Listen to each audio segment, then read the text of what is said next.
Okay, everybody, let's start the new year here. 2022, and it is, since we're not painting today, we'll leave that off.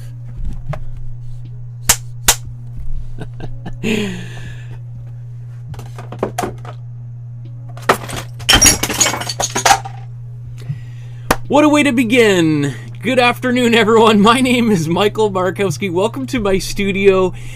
Today, we are going to embark on a journey together, and I'm so excited that you've tuned in. It tells me that you're ready and you're willing to learn, and that's all we need to get started. So I'm super honored to be your art teacher for maybe the next hour or two, or maybe the next few years and beyond. We'll see. It's up to you. There's lots of options out there, but we'll get into maybe why you might want to choose learning a little bit from me here. Wow, lots of comments here in the chat. That is awesome. Okay, so what I want to do today is I want to share with you kind of, here's, oh, that's not quite sitting on the screen. Huh, interesting. Let's see, let's go to single page. There we go. Okay, so this is sort of what we're going to be talking about today. We're going to be talking about how to set up a basic studio that can be taken apart, because not everybody's got a studio where everything can be left out overnight. So we're going to talk a little bit about that. We're going to talk about suggested art supplies, and then we're going to talk about preparing a canvas or piece of paper or whatever it is that you plan on painting. So maybe before we jump too far into things, I think it might be helpful to just cover, you know, who this particular class might be for. And because you're probably wondering, I don't know, is this really for me? So here's sort of a big list of people that might be interested in this. So we are going to start out at the very, very bottom. We're going to start at the ground floor. I'm going to try not to assume anybody knows anything about painting, and we're going to slowly build up until you are able to paint some of the greatest paintings in human history. Okay, so there might be some stuff here that we're going to talk about that you're like, yeah, oh my goodness, of course I already know that, but I'm not going to assume that anybody knows that, and eventually, trust me, things get more and more complex in the various different classes that we've done, right? So I suggest, you know, if you're a young person, maybe 12 and above is probably an ideal situation. Anyone who's a little bit younger than that might find it a little bit frustrating. Not the first few classes, but, you know, certainly some of the more complex classes. And my intent is not to frustrate people. What I want to do is help build your confidence up, right? So I've taught adults and seniors, children. You can see I've taught teachers how to paint and how to draw. I think no matter, there's certainly no one who is too old to start learning how to paint, right? And I think if you're an aspiring artist of whatever age or whatever skill level, I think you'll find this helpful.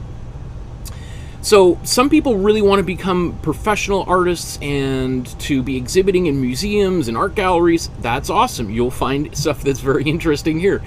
Some people are just interested in just having a little hobby to keep them busy, you know, on the weekends or evenings, especially when it's cold outside like it is right now.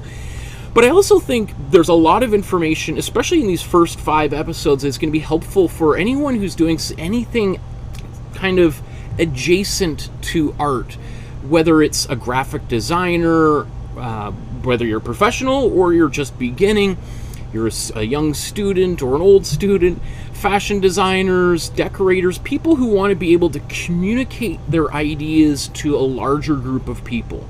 And there's, you know, the saying goes, a picture tells 1,000 words, or says 1,000 words, or communicates 1,000 words, right?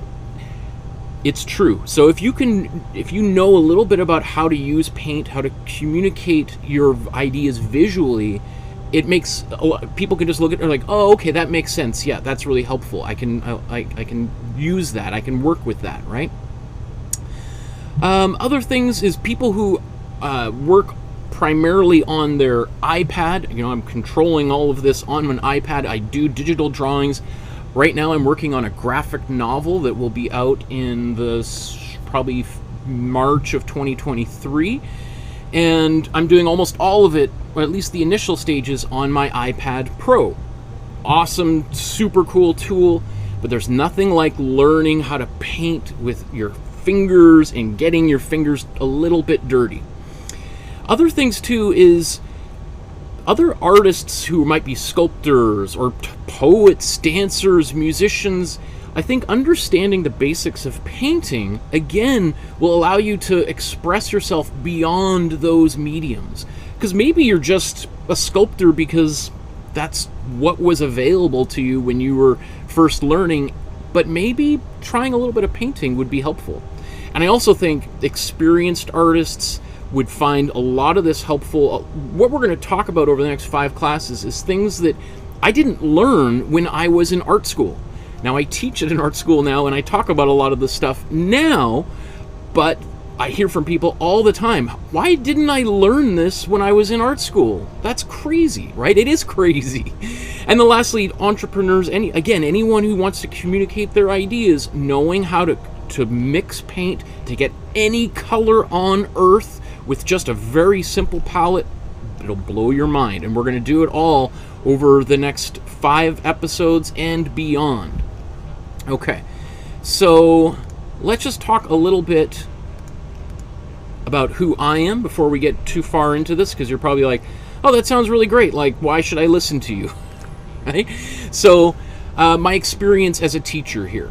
So I've been teaching for over 25 years, and I've taught at all different levels. Again, I've taught little children. I've gone into schools and done workshops and literally taught every single child in a K-12 school. I just did this a few years ago, how to paint their own self-portrait, and there was a giant exhibition in the gymnasium, and all the parents came in. And there were people who were like, well, yeah, I mean, yeah, I expect the grade 12's artwork to be good, but whoa, that's a kindergarten class did that? Whoa, right? Anybody can learn this stuff, right? Other things here, I currently teach at Emily Carr University, which is really Canada's best art school. And, you know, you can look it up. Emily Carr here in Vancouver, British Columbia, is considered to be one of the great art schools in the world, and that's where I do a lot of my teaching, right? That's where a lot of my adult students, often they're in their late teens and early 20s, that's sort of the group of people I teach. And if you're interested, you can check out some of the student feedback on the public ratemyprofessors.com site. And you can look it up and decide for yourself whether you think, you know, it's worth listening or listening to me at all. And, you know, I've also taught children and adults who have, you know, some very different kinds of mental and physical challenges. And that's some of the most rewarding things I've ever done in my life, because what is so exciting, I can tell you so many incredible stories that will cause you to burst into tears right now. Just thinking about it is like, so I think anybody can learn art, and everybody should learn art, and we'll talk about that in a moment here. And then lastly, about a decade ago, I won what's called the Power of Art Award by the Robert Rauschenberg Foundation, and I was given that award by Robert Rauschenberg himself shortly before he died. If you don't know who Robert Rauschenberg is, we're going to be doing some Robert Rauschenberg art in the new year, or I guess it is already the new year. So that was certainly one of the highlights of my life, getting that recognition. And I thought I'd also tell you, I'm also a practicing artist, and people are all the time in these episodes saying, hey, you should show your own artwork. I do show my artwork all over the place. So I've been painting and drawing, doing videos and films and performances for over 25 years. And I had the opportunity to go to literally the best schools on earth, right?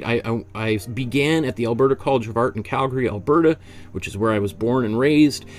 I then went to Cooper Union in New York City, which is really one of the most important educational institutions in the United States. And I got a perfect 4.0 while I was there. I did my master's degree at Art Center College of Design in Los Angeles that overlooks the Rose Bowl if you've ever been into the Pasadena area. And I also took classes at the Royal College of Art in London, England, right across the street from the Royal Albert Hall, where Bob Dylan first plugged in the guitar, right? And where David Hockney was a student. And many of the great contemporary British artists have been students as well. Some of my large paintings sell for quite a lot of money. I've been in like every major newspaper and magazine in Canada. I've been on every major television channel in Canada, United States, and I've won dozens of awards and grants. And you can go to my website. There's links in the description below if you want to read all about that. That's as much as I'll say about all of that. Next thing here, everything you're going to see, it's all free, right? And why do I want it to be free? Why is it free? Well, art is my passion in life. This is the thing that I've devoted all of the past 30 years since I was a little boy to my entire focus has been on it, and I want to share that with everyone. And I think it's well, we'll talk about some of the other things here. So I also think that art should be a basic human skill, right? I hear from people all the time, well, I don't have any talent. There's no point in learning how to make art or learning how to paint. And I think, oh, so I guess there's no point in learning how to write or spell because you don't have any talent or ambition to become a famous novelist, right? And people are like, what? That sounds crazy. I think understanding how to paint will change the way that you look, not just at other art, which is a big thing, but how you look at the world around you. And I think most of us are not visually literate, right? We can read, we can read things on our phone and books and newspapers, but we can't visually understand a lot of what we see around us and understand how it was constructed. And when you understand how it's constructed, then you can take some control over how that influences your thinking. And I think there's the world that we're living in right now, the more people who understand how images are constructed, the more I think that would solve a lot of problems, right? When we have a lot of people who are who can be fooled, and I'm certainly susceptible to that, by images that we see online and videos, etc. Right? So an education in visual literacy, I think, is super important. I have been taught by literally some of the best artists who are alive or were alive. Some of them have passed away over the years. And I am super, super fortunate. I'm super lucky to have had those experiences. And I think it's incumbent upon me to share the knowledge that I was given with as many people as possible. I also want to honor the people that came before us, the great masters. When we talk about the masters, we're talking about the people who have changed the world, right? And you're like, yeah, right. A lot of the artists that we're talking about, they've changed the world. Yeah, actually they have, and we can go into that. But people like, we just painted a Caspar David Friedrich painting on New Year's Eve just the other day. If it wasn't for artists like Caspar David Friedrich and the Romantic painters, people would not go for hikes in the mountains. People would not go for a hike in the forest. until that happened, that was seen as insanity, as absurdity. Artists changed the world by making paintings of these beautiful landscapes. People thought, oh, actually, that's really beautiful stuff. I want to go out into the world. And there's many, many examples of that. I also want to encourage a more diverse canon of art history. So primarily, a lot of people are aware of the white male artists from, mostly Europe and North America. And I think those artists are fantastic and they're worthy of being known.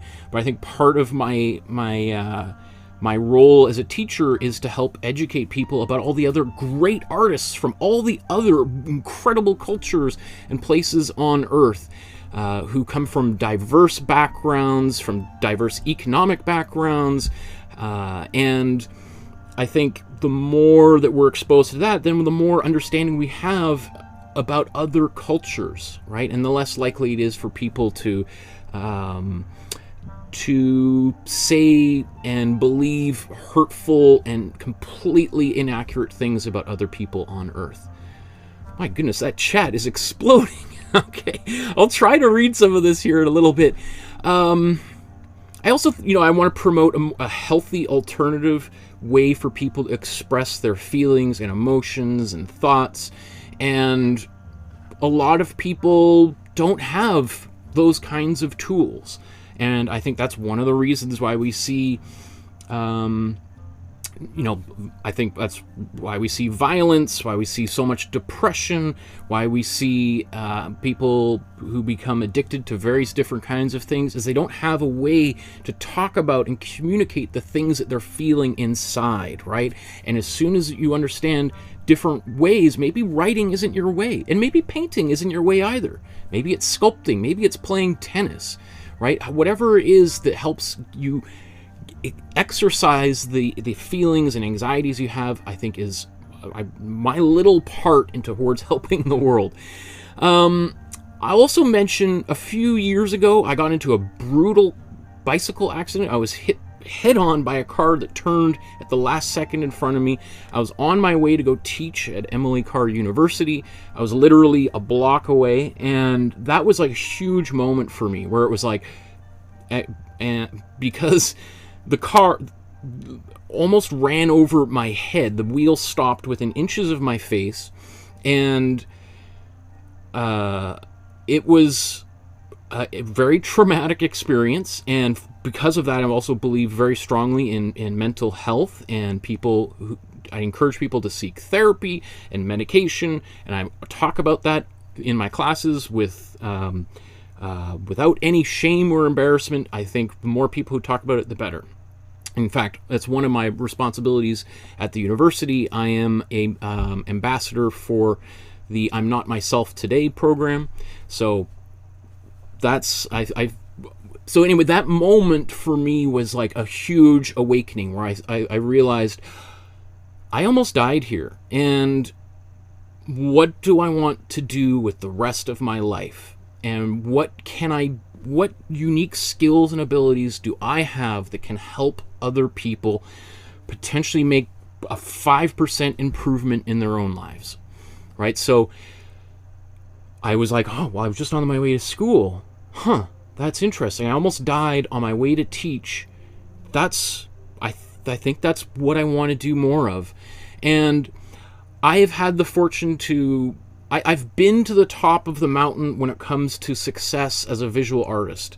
I've achieved a lot of the things. I've exhibited in big museums. I regularly sell my art for a lot of money. And we've talked about all that kind of stuff. And that is really exciting. What's next for me? And I think sharing the knowledge and skills that I have, I think that's the next phase of my life. The other thing that I will say is the feedback I get from people online is so incredible and touching. I am blown away by the things that people say. The comments that people leave after these videos, during these videos, is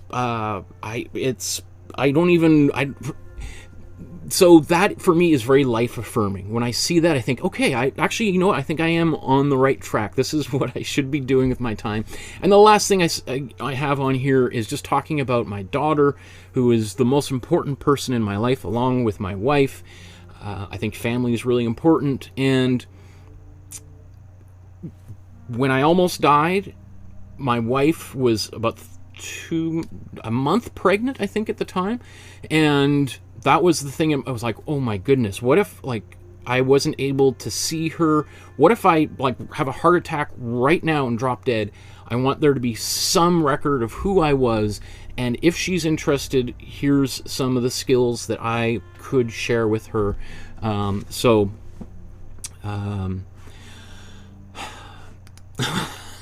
can get emotional. Okay, so, but I will say there are different ways that you can support the channel, and here's some free ways that you can support the work that I'm doing. One of which is to like and subscribe to these videos, hit that notification bell so you know when new videos are coming up. Because sometimes I do some videos pretty spontaneously, or I change the video at the time, you know, literally at the last moment because I'm putting our daughter to bed, right? So if you hit that notification bell, you'll see a little notification. It doesn't, unless you want, it will send you emails, but its default's just a little thing in YouTube that says, hey, Michael's changed the time, or he's uploaded some thumbnails for future videos. Commenting on videos, just like a lot of you are doing, going back and watching previous videos and leaving a comment. You know, I think it's really helpful if you write down things like, I found this to be a really difficult painting today, or this one was a great one for a beginner. Things that will help other people like yourself when they're going through, because we've done 178 paintings so far. So there's a lot of paintings that you can go and watch and paint. Most of the most famous paintings in human history we've already done, right? So another thing, really quick thing, is not skipping the ads. That helps any YouTuber out. And there's some affiliate links to Amazon in the description below that you can click on. And by purchasing something, it doesn't cost you another penny, but I get like a tenth of a penny for when you buy brushes and stuff. But I also tell you that often some of the things that you can, the links down below, you can find cheaper at your local art supply store or chain where you live. Some of the stuff Amazon sells is awesome and super cheap. Some of it is like 3 or 4 times more expensive than it is at your art supply store. So do your research. And then last thing is to let your friends and family know about the art that you're making. So uploading it to social media, hang it in your house, and when people ask you, you can send them our way. Because I think the more people that are painting, the better, right? And then lastly, I do accept donations. So if you do want to support the channel, there's a PayPal link in the description below. You can send as little as $1. Some people have sent literally thousands of dollars over the past few years, and I'm super grateful for their support. There's also the YouTube Super Chat. Some of you may notice there's a little $sign in the live stream. That way you can actually give money directly through YouTube. And if you wanted to send an e-transfer or a check or money, whatever, send me a message through my website or the Facebook group. The Facebook group, which I encourage you to join. So there is this private Facebook group here, and there's, I think, about 40 new people just joined up over the past like 5 hours, 6 hours, which is awesome. So I encourage you to take a photograph of all the paintings that you're making, upload them to the Facebook group. There's this incredible group of people who are already there, who know what it's like to begin the creative journey, and can offer you some feedback and encouragement. And once a month, I go through all of the images that are on there, and I give people my own professional feedback on how they could be improved. And the people that take that advice and make a little bit of additions or changes are generally very grateful and happy, and think that I might have some idea of how to improve the artwork, right? So there's tons of cool things on here. Like, I mean, Ravi is now entering an art competition based, I'm not going to take any credit for it. I'll just say that there's people who are doing great things beyond these classes. Okay, so let's move on. Here's let's officially begin our journey. Now that we've got all the introductions out of the way, let's talk about the beginning step here. And I think the very first step, and I see all of these people, all of you who are watching right now, I think you've already made this decision. You've decided to paint. And I love this quote and this idea: change happens when the pain of staying the same is greater than the pain of change. And as I'm sure a bunch of you who've been thinking for decades potentially about learning to paint or coming back to painting and art in general, and you've been thinking about it, and then all of a sudden it's like, you know what? Today is the day. I'm going to take some action. Let's do this. So how do we convert a passing interest into a habit? Here's a few things. One of which is to join that Facebook group, right? That's something that happened organically. People in this class are like, we need a place where we can share our stuff together. Take classes. Take classes from me. Take classes from the artists that are in your community. I'm sure there are places wherever you live where there are artists that you can learn from. I love learning myself. And I love listening to different people explain the same idea in different ways. And I try to do as much of that myself because ultimately I want to find something that clicks with you. And then all of a sudden you're like, I've heard it a million times, but the way that you talk about it, now I understand. I think keeping it easy, so starting from the basics, I think is really helpful. That's where we're going to begin. Keeping your art supplies somewhere visible, so they're on the shelf or under the table, somewhere where you can see them and access them easily, I think is a great idea.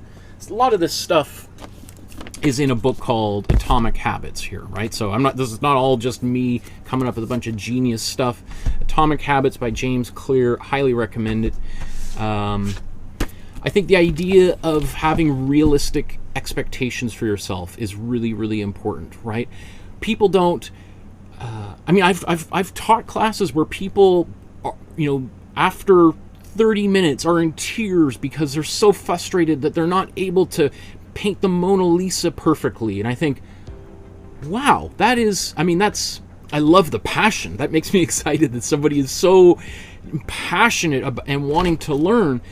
But if your expectation is to become one of the greatest artists in human history within like a couple of seconds, then you're just going to be disappointed and frustrated over and over and over again. Starting at the very bottom and working your way up slowly is how all major change happens. One step at a time. No one buys a bicycle, has never ridden a bicycle, buys a bicycle and expects to win the Tour de France the next day, right?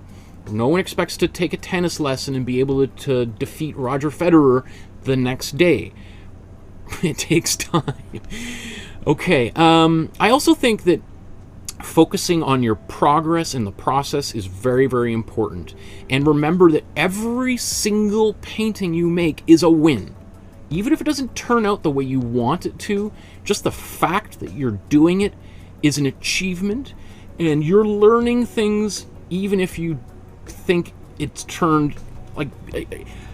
I learned, all I can say is just from my own experience and being a teacher and seeing other people achieve incredible progress, is even those moments where things are kind of are frustrating and they're not working out the way I want, if I'm able to learn something from that, if I can just stop and go, okay, like, what is going wrong here?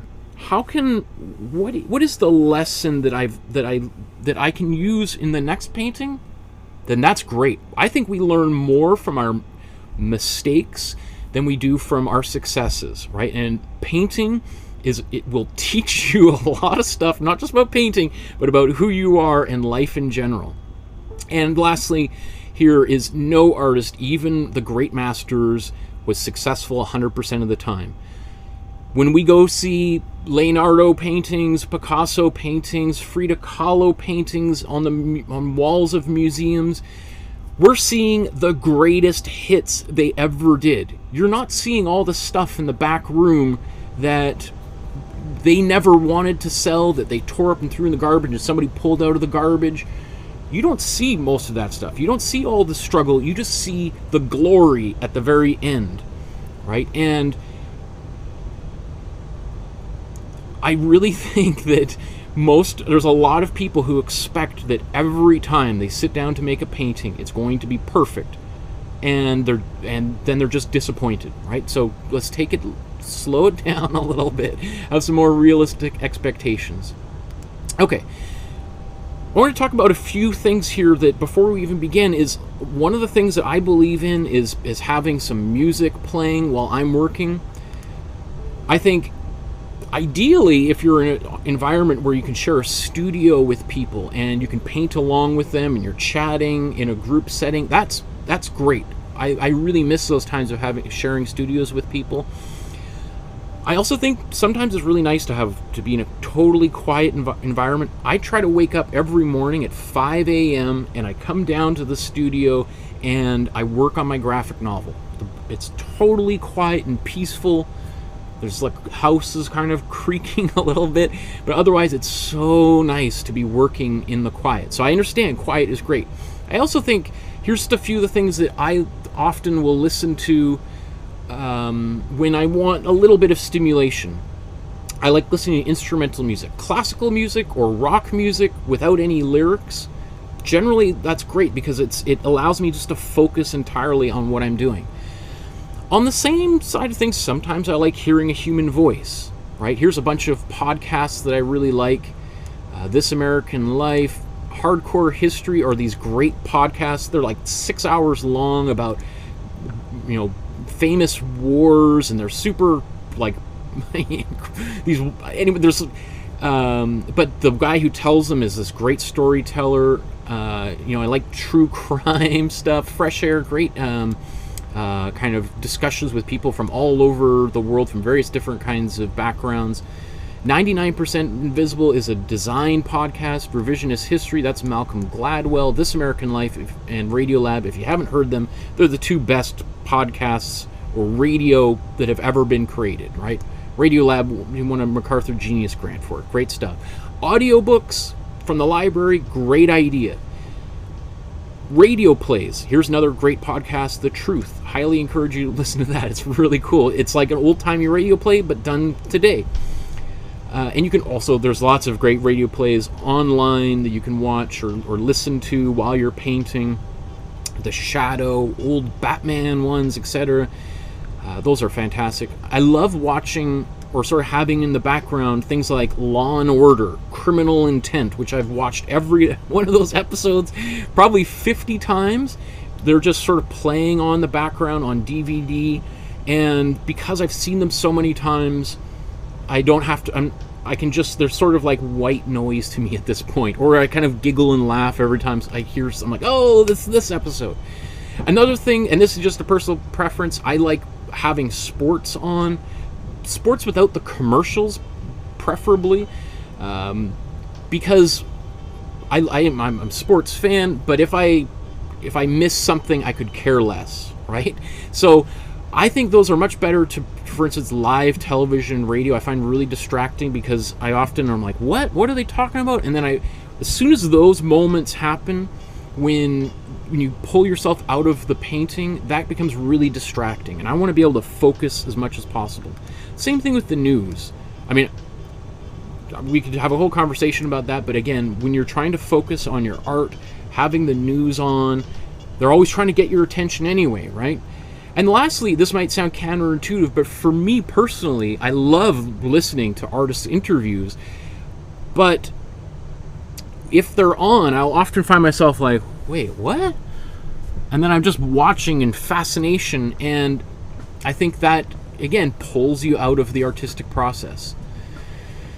Okay, next thing I want to quickly talk about is your painting costume, your uniform, whatever it is that you are going to dedicate to your painting process. So I encourage you to wear some kind of clothes that it's like a uniform that you're going to wear every time you paint. I like using a button-up shirt because that way It's very easy to take on and off. A sweater works pretty good, but sometimes, it's a lot harder to take a sweater off without getting paint on it than it, or the clothes underneath it potentially, than it is just to unbutton something, right? I like blue jeans because jeans are great because you can be pretty rough with them and you can scuff them up. If you watch any of the previous episodes, you see me wiping paint all over my clothes all the time. I think having comfortable shoes is a great idea. Having a warm sweater and socks. If you're painting in a studio, sometimes you're in your garage or your basement, it can get cold. Anything to keep you from getting distracted where you're like, oh, I gotta go upstairs and warm up for 20 minutes. Before you know it, you're sitting there surfing Facebook mindlessly, right? Putting your hair up so it's not, dragging into the paint and then you're trying to do this kind of thing and it's just like a nightmare. Wearing a baseball hat or a tiara, I think, is fantastic. If you've got a tiara, you should be wearing it all the time. I also think, avoiding your fancy dress clothes. I'll tell you, every single time I've gotten dressed up, my wife and I are going to go out somewhere, and I'm like, oh, you know what, I just got this idea, I want to go down, and I inevitably, 5 minutes later, I'm standing over the sink, oh no, right? And acrylic kind of comes out of clothes if you get it under the water as quickly as possible, but usually it's going to stain and ruin something. So I always say, expect to get paint on yourself. If you don't want to get paint on it, don't wear it. Don't even get close to the paint. Big droopy sleeves and big bracelets, anything that's going to drag over the paint is a bad idea. Okay. I love people talking about different podcasts here. The Ricky Gervais one, Lolly says. Okay, so next thing I want to talk about is preparing your workspace. So, ideally, you have a dedicated workspace. And I've seen people have uploaded pictures to the Facebook group of their of kind of like a little desk next to a window. That's awesome. And if you can have a place where you can put your brushes down, I think you should clean your brushes. If you're going to take a little bit of a break, clean your brushes. But if you're going to take a little bit of a break, that you're going to go make dinner, or you're going to have dinner, or you're going to go for a jog or take a nap, it's great to have a place where you can just leave everything and it's not going to be disturbed. It's not going to be anybody's way.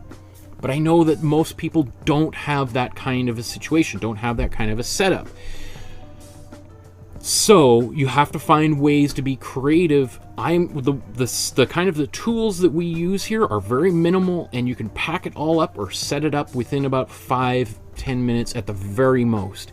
Because that setup and takedown process, if it takes you an hour to set up and an hour to clean up, then in your mind you're thinking, okay, I got 3 hours today. Well, it's going to take me an hour to set up, an hour to clean up. And then, but by the time I get started, I'm gonna have to pack it up. So, and then that's your perfect recipe for procrastination, and you'll never take action. If you can have something, you'll see here in a moment, everything can fit in a shoebox. Boom, you're set up in 5 minutes. You're ready to go, and you're painting. Because sometimes you might only have 20-30 minutes a week to make a painting, right? So anything you can do to speed up that process. I know a lot of people like painting right next to a window with nice daylight coming in. If you've got a situation like that, that's great. But there's people might be using their kitchen table. I've seen people using their bathroom, literally setting a table, like a chair in a bathtub. I've seen people do that with a little table in a bathtub, like one of those little dinner tray tables, and paint in there so it doesn't disturb anybody. Somebody needs to use the bathroom, just close the curtain on the shower. I've seen all sorts of kind of situations, and you know what? That might sound funny, somebody doing that, but that is someone who is dedicated, who is going to sit in the bathtub and make a painting.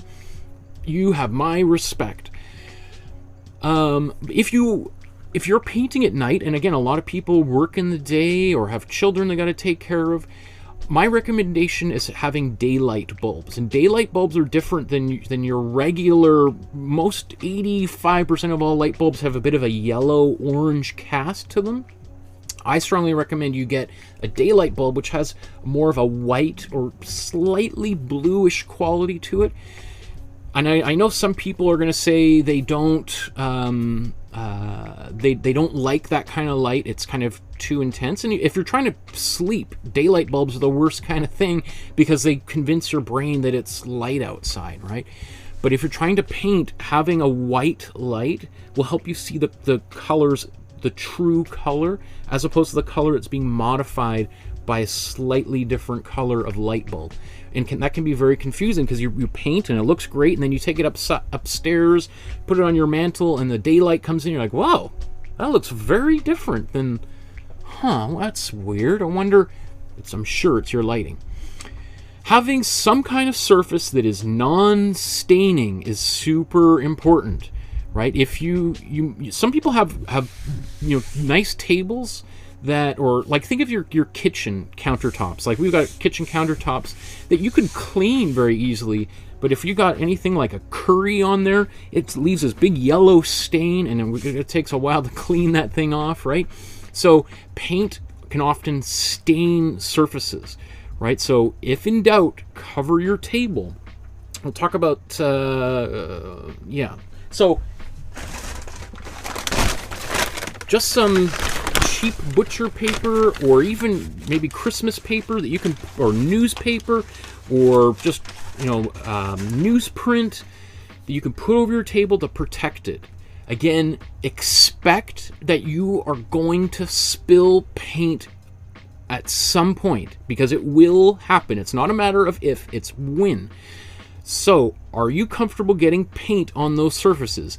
Are your parents, or your roommates, or your friends, or your spouse, are they comfortable with you getting paint on the table, on the chairs, on the floor? So think about it, because it will happen. A paintbrush will roll off the table onto the carpet, and that is a nightmare. Getting paint out of the carpet it's possible, but you're going to be working on that for a couple of hours, right? So again, easy clean surfaces. One of the surfaces that I like is, let me see, one quick second here. So for instance, a silicone mat. These work great. I got these for our daughter for sitting at the kitchen, or not kitchen, the dinner table and everything, but we haven't really needed to use them because our table's great. But this is, paint will not stick to silicone. You can brush it on, but once it's dry, you can peel it off. And we've done things like that in these episodes, so they can be useful. But if you want a quick cleanup, having something like that works great. Another kind of thing is a cutting mat, right? So a cutting mat is helpful because you can easily pick up your canvas and move it out of the way, or bring it back. Now this is a pretty small one, but there's lots of different sizes, and if you look online, you can find lots of different ones. Again, you could be surprised. Some of them are something like this will cost maybe 15 to 20 bucks, but I've seen it being sold for $80, the same size. These are the wildly different prices on them. So just do your little bit of research before you invest in something like that. I see Donna says a shower curtain, something like that. That's brilliant. Great idea.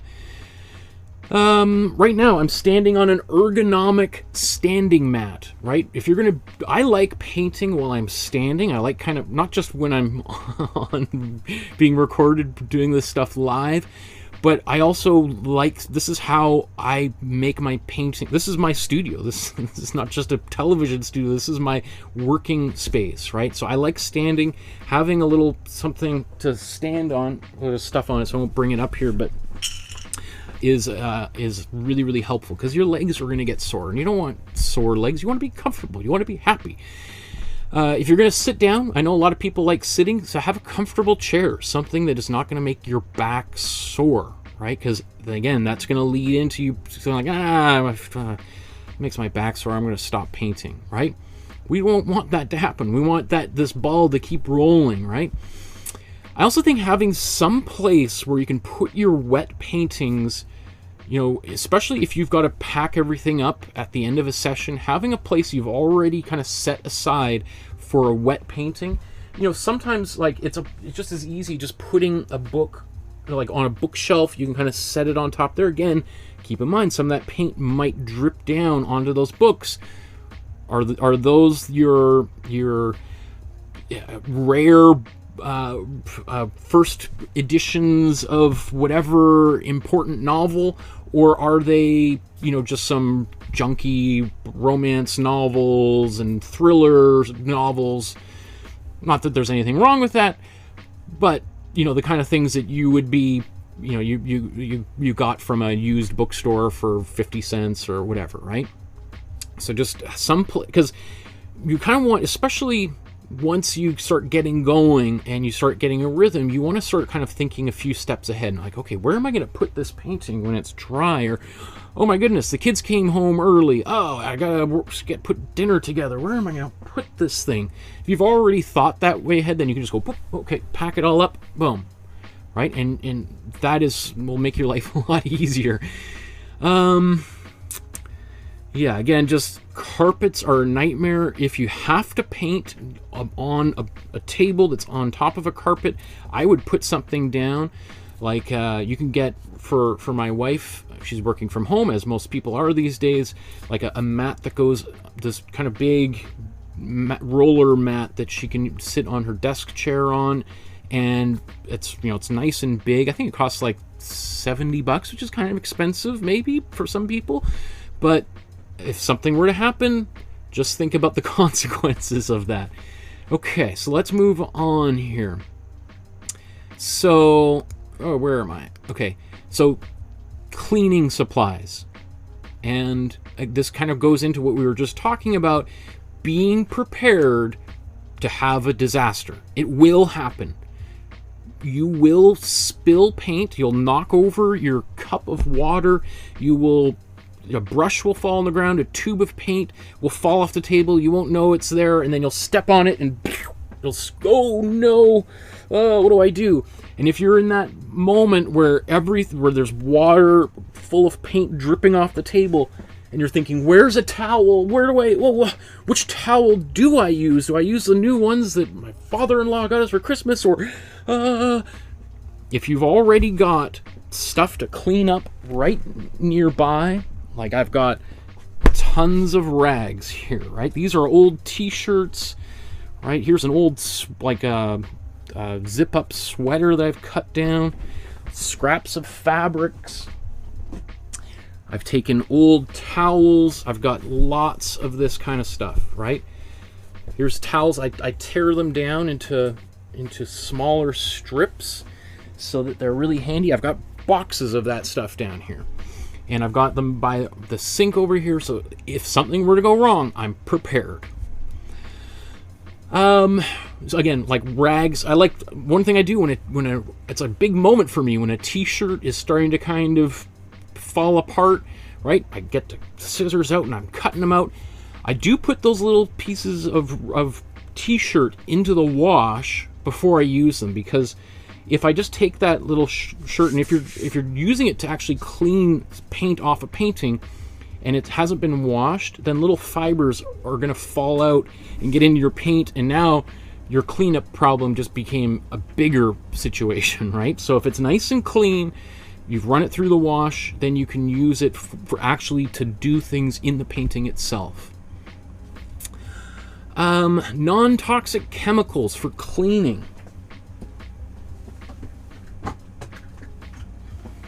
So here's some products here that I use for cleaning up. So these I've used them all. You'll see this. This is my cutting mat. I paint on this. I've been using it for I don't know how many episodes now, and I was using a different one before this, right? And after every session, it's covered in paint, and I use one of these every time, and they are it's amazing what these things can do to get rid of paint. In fact, if I did get paint, I've actually sprayed this on my painting clothes just out of curiosity to see if it would get paint that had been on there for years, and it was able to get paint off of my clothes. Now, it's probably not gonna, it didn't rescue that, and I'm not gonna go to the Academy Awards dressed up in clothes that I've gotten paint out of, but it is pretty remarkable. If you're in a disaster, like when I teach in person, I often have something like this in my little suitcase that I bring to class. That way, if paint falls onto the floor, we can wipe it up and spray a little bit of this on there, and it does miracles. It will take the finish off like a wooden floor, so just be careful. They are pretty strong. So when I use these, I put some rubber gloves on, and I put rubber gloves on, and then I use a little scouring pad. And I buy these in the kitchen section at like the dollar store or the grocery store, not the hardware store, right? Because the hardware store, and I actually have, let me just show you. So, for instance, the opposite of this, here's some steel wool or synthetic steel wool. This kind of stuff is great, but it is more abrasive. And my goodness, if you're painting on a table, a wooden table, and you're using some of this, it is going to scrape the finish right off. You certainly wouldn't want to use anything like this on your table, but if you're using a cutting mat like that, it's going to help. And just thinking about like how we can clean up, and you know, people have families and roommates and things who are not going to be happy with paint all over the place. And if you can paint and clean it up and no one knows that you were painting all day, then that's going to be, they're going to be like, oh yeah, I didn't even know you were painting. That's great. Just keep on going. Okay. I think I was showing a little bit of my butt crack there. My apologies. Other little things. So there's brush cleaner that you can use. In fact, let me just grab a little bit of that.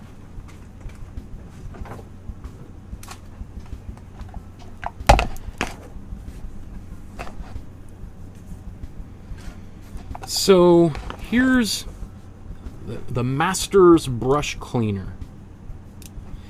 And inside, you can see this is probably on its last legs here. It's kind of deceptive. Look at how much space there is on the bottom there. That's kind of funny. It comes with this little cake like this. And when you're using your brushes after you've rinsed them thoroughly with water, like for instance, the way that when I'm cleaning a brush, I'll get it underneath the water, and then I'm just really rubbing it like that. And then most of the time these days, I just use like a hand soap that has no lotion in it, just right over here, because a lot of the paintbrushes that I use for these classes are darn cheap brushes, right? I'm not using expensive brushes, and I don't think you should, especially when you're getting started. So I actually don't really use the brush cleaner when I'm using these cheap brushes, because it's like, kind of defeats, you know,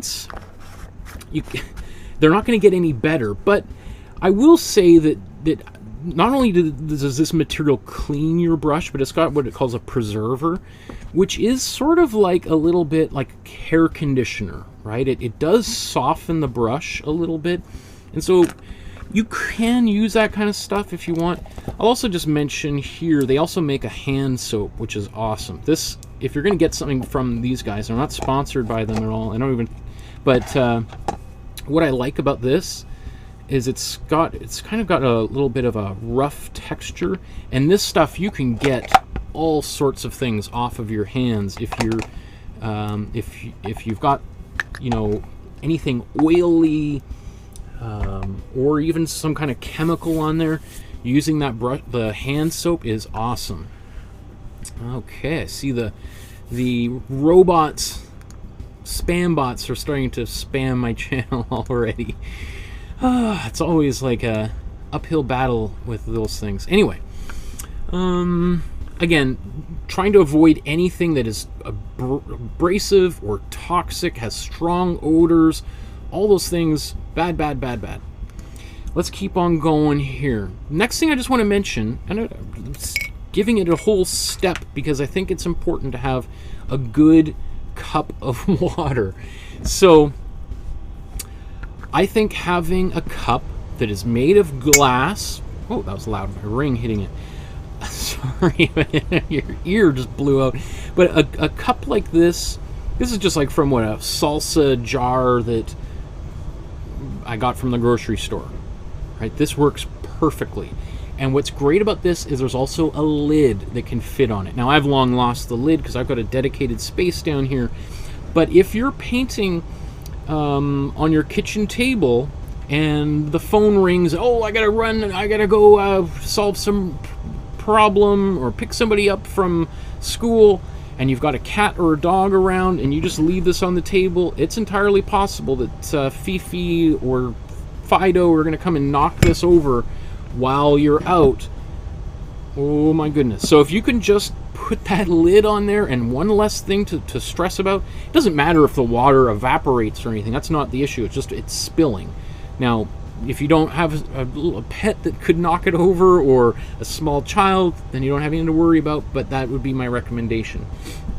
Now, again, something like what's great about this is it's nice and bottom heavy. It's very unlikely to, like, I have to push it to knock it over. You can, I've seen people literally put things in here like a heavy rock inside here. I do have, let me just,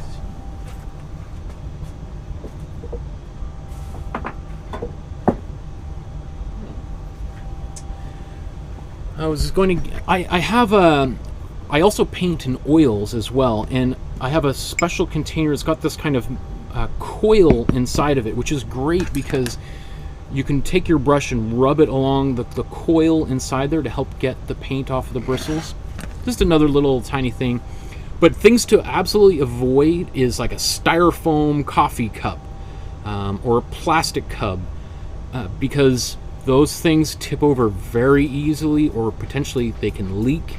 Even I discourage you from using like a kitchen mug that you might use like for drinking out of.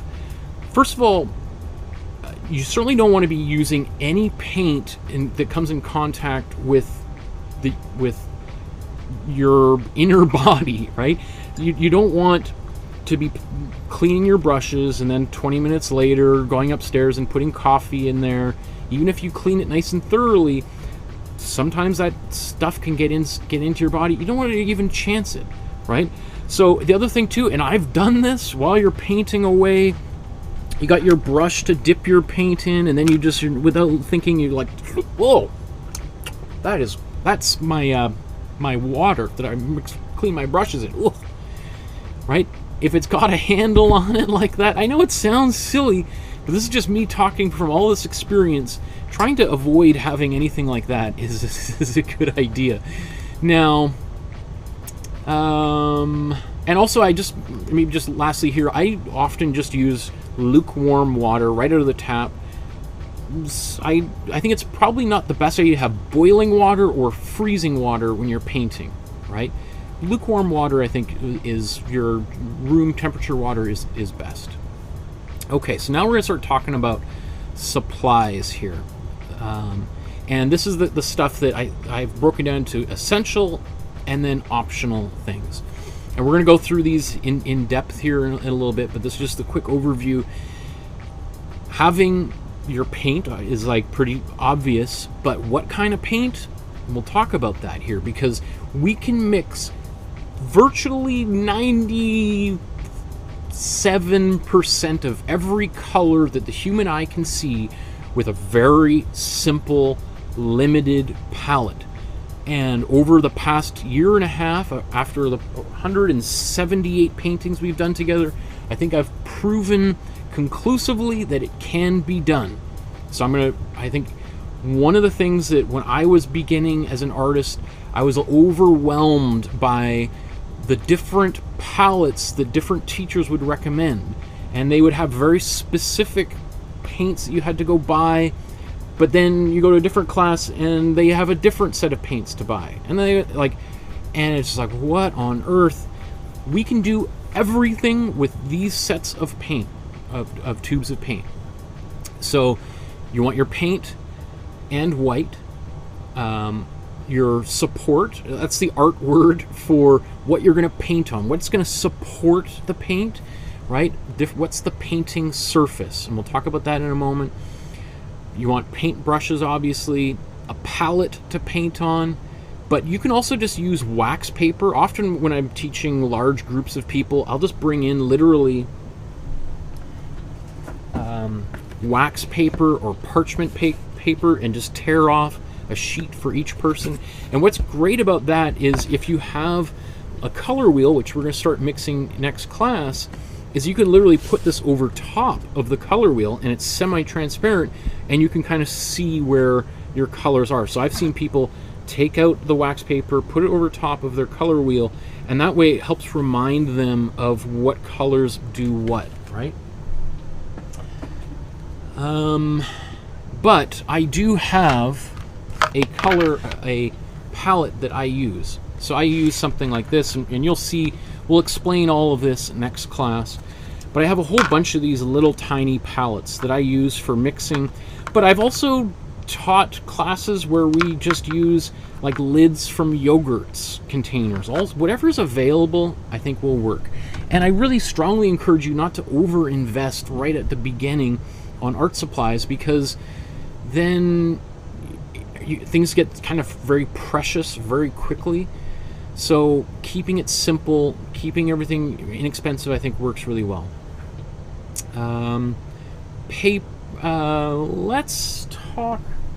We'll talk about this towards the very end of the class, but having some carbon paper is my recommendation. Oops. No. So carbon paper or graphite paper. I guess I must have tossed it. Okay. So for the classes I teach, this is not essential, but boy oh boy, it is going to change your life. And again, I'm going to explain all this here in just a little bit, but you can get something like this. I think for I bought this for $3 at like the local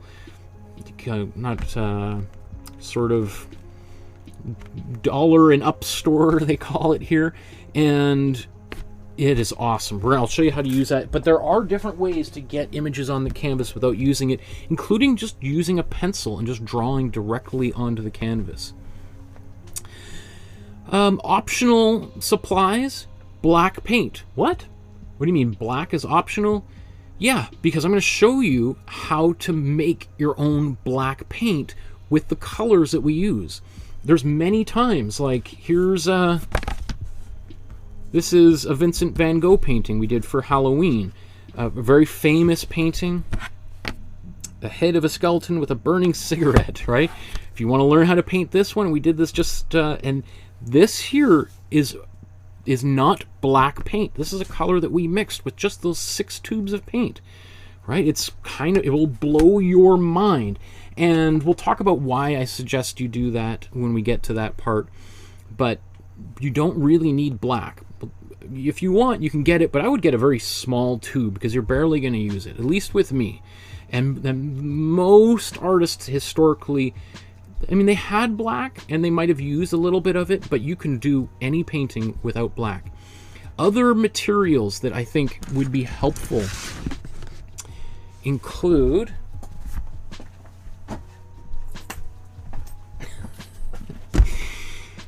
okay, so these are the you don't have to buy these, but they will make your life and your experience of painting so much more satisfying if you have these 3 things. One here is a matte glazing fluid, or here's satin glazing liquid, same thing. It comes in gloss, and I've got it here on the shelf. I prefer using matte mediums. These are all mediums, even though this is called matte medium, but these are all painting mediums, and I've got probably 30 different, and I bought a whole bunch more of different things here just today. And you can spend a lot of money on these, but this is, I think, and maybe even that would be as much as you would need. A satin glazing fluid and matte medium. Matte medium is just clear paint. It's paint without any color in it. It's the exact same thing that's in your paint, but it has no color in it, no pigment. So we use this all the time for kind of thinning paint out a little bit. Very, very helpful. You can use it basically like as a glue as well, and I've shown that before. This here, the one that I took away, is called a slow dry medium, and I think Golden calls it a paint retarder. Slow dry medium is helpful for slowing down the drying time of your paint. Now, there are paint. I was just looking at the art supply store. There is what's called open acrylics, and open acrylics are intended to sort of mimic oil paint, because oil paint generally takes somewhere between 24 hours to 20 years to fully dry. So slow dry medium will, and your regular acrylic paint right out of the tube will dry in, maybe, if it's thin, it can dry in 5 minutes and be completely bone dry in 5 minutes. If you make it a little bit thicker, it might take overnight. Big gobs of paint might take overnight. But slow dry medium will slow that process down, give you maybe an extra, depending on how much of this you put in, and you really don't want to put more than 50, like half and half paint to any medium, really. Well, at least most mediums, you don't want to like over dilute, but something like this you could get away with. You could do half and half, or maybe even more. But what's going to happen is, first of all, it's glossy, which I generally dislike. It's glossy, and because it takes so much longer to dry, it can be kind of frustrating, and it has like a very tacky quality. You can't work with it after maybe 5 minutes. You can't really work that paint anymore, but it stays tacky, right? Like you push your finger in it and you'll see a fingerprint stay there, but you can't brush the paint around. So I use this for quite a while for these classes, but I haven't been using it much lately. These are the things that I do use most, and if I had to get one or the other, I would get the glazing liquid, because you can do almost every painting that was ever made with glazing fluid. This is the kind of the tools that the great master painters, Leonardo da Vinci, this is how he painted the Mona Lisa, right? Not with acrylic paint or with glazing liquid like this, because they didn't exist, but that's how we can recreate it in acrylics. And matte medium, again, is very, very helpful. So those would be my mediums that I would suggest you get. Other little quick things that I think may be helpful is having a sketchbook or a notebook. Some people really like, and I remember when I was in school, I had teachers who would strongly recommend that when you're painting, you have a little notebook to keep a little bit of track of how you mixed various different colors, going so far as to, like, after you mix a color, putting a little bit of that paint next to it, so that if at some point, maybe an hour later or 2 years later, you're like, oh, how did I make that background color? That's so cool. You can just open up your journal and go, okay, I used a little bit of cold blue. Oh, it's the cold blue that was mixed in with my warm brown. That's how I got that really unique color. Now, some people will do that. I don't do that in the class, because one of the things, using this very limited palette that we use, and the way that we use it, it makes it so much easier to identify the colors that you've used, because we only use certain colors in certain places, and so it really makes things really much more straightforward if you have to kind of remake a particular color. And I don't usually use erasers that much, but if you want to get one, go ahead. Okay, so let's look at different brands of paint. Now, I'm not sponsored by any different company, and but this is the brand that I've been using for the past few years.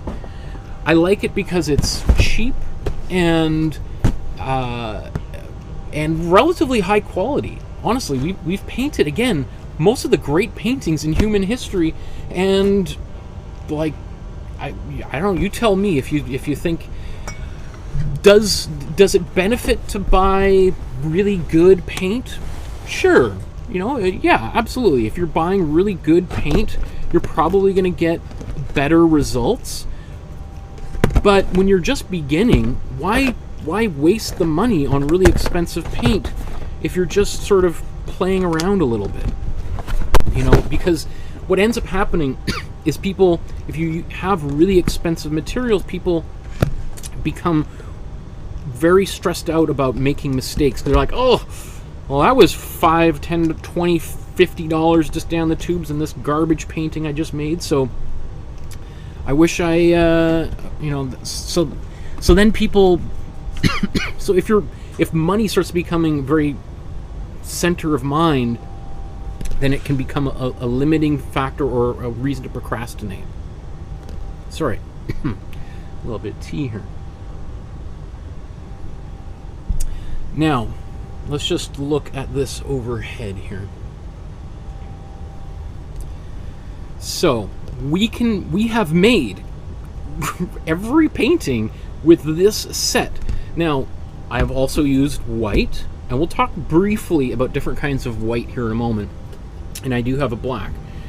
I bought all of these in September.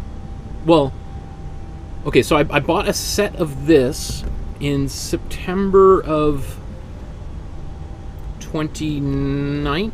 No, I can't remember how long ago. 2019, I think. No, September 20. It doesn't matter, right?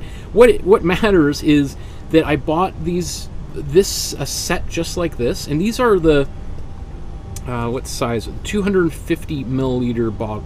They make some that are smaller, that are this size, which is 120 milliliters. But I bought a set of this set of paint, and this is the same black that I bought a year and a half ago, and I was able to do, I think, about 70 paintings with these 250 milliliter tubes before I had to replace any of them. Now, certain colors will go a little bit faster than others. I think the warm yellow, for reasons you'll start to understand soon, I use a little bit more often. Probably the yellows and maybe reds. I don't know. I think I use I mean, but anyway, all of this together, these all, I think, cost about $100, maybe $120, which might sound like a lot of money to lay out right at the front. But again, if you're able to make 80 paintings with an investment of $125, that's incredible. Like, that's going to keep you busy for a long time. I can't think of that many hobbies that you could get into that will keep you busy for an entire year. Maybe a really good pair of jogging shoes for $125, and even then, it's not even a great pair of jogging shoes. But anyway, so these are the tubes, and these are the the actual names of them here. And you'll notice we've got two yellows, primary yellow and azo yellow deep, and we've got primary magenta and naphthol red medium, primary cyan and ultramarine blue, and then I've got titanium white and oxide black. Now, one of the things I'll show you different brands here in just a moment, but one of the things to think about is, if you're at the art supply store and you're wondering what tubes of paint to get, most paint companies make a small size and a large size of paint, right? I'm positive every brand, the colors that we need are going to always be available in the large sizes, because they know that you can make any color with this set of paints, right? So they might be sold out, and you might be forced to buy a smaller tube of paint if you want to buy all big tubes, but you should be able to find them in the larger sizes, because they're the most important paints. Even though, of course, the art supply companies are not going to advertise this. They're not going to say, these are the only 7 tubes of paint you will ever need. Forget about the other 150 paints and colors that we make. You don't need them. They don't want you to know that. They don't want you to think about that. They want you to go out and buy all those tubes of paint, which I did. I've told this story a number of times. When I first started, when I was a young art student, I had a very limited palette similar to this, and I was doing really well, and I started selling a lot of my paintings. And the first thing I did was I went to the art supply store and bought one of every color, and I've still got them there. Some of them have never been used, because all of a sudden my paintings just nosedived, and I was like, what is going on? I thought all of a sudden now I've got all the best colors in the world, and my paintings are just brutally bad all of a sudden. The colors are all muddy and gross, and I'm like, what's going on? Well, an example might be if you're cooking and you've only got like a few small select number of spices and produce, you can usually make something really good, because whatever it is going to shine. If, however, you go and you start putting every spice in the cabinet into your soup or on your steak or whatever, it's just going to be, whoa, right? Having a limited palette is your best strategy, especially as a beginner artist, right? Maybe when you get a little bit more advanced, buying a green or a purple might be, or a brown might be useful if you're using those colors all the time. But even then, I would be very reluctant to go beyond something like this. Okay, so anyway, let's move on, and I want to just share some other brands here, because there's dozens and dozens of different brands. So let's just look at some of the most common brands here. So here's the Artist Loft, and I'm going to play a little video, I think, here. If I can get this to work. Where is my...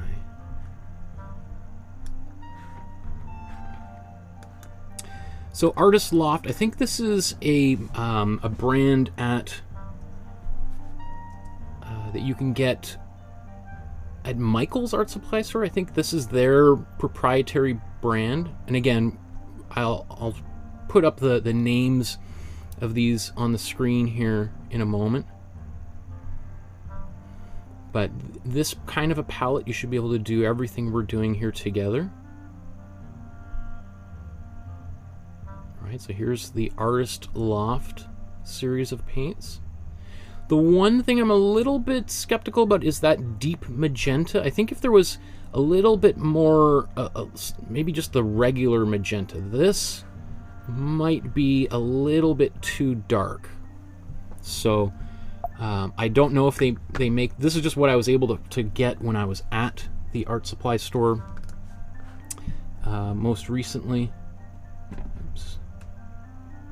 All right, so there's your Artist Loft brand. Again, if there was, I would look for just regular magenta. Magenta looks kind of like pink, a little bit, right? What's the next one down here? Buzz Acrylic. I can't remember who makes Buzz.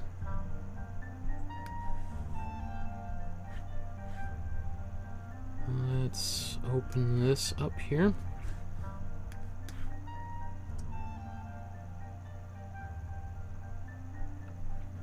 Oops, sorry.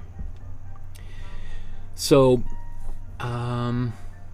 this is maybe one of the cheaper alternatives. This is probably the cheapest paint that I have found you could use. Doesn't mean it's going to be really bad, but it you just might not be able to get as bright of colors as you might otherwise be able to get with a little bit more expensive paints. But I think maybe you could probably buy all of these for maybe 50, 60 bucks or something, right?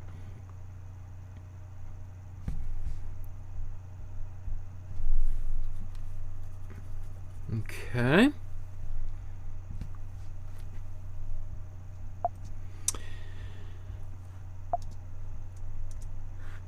So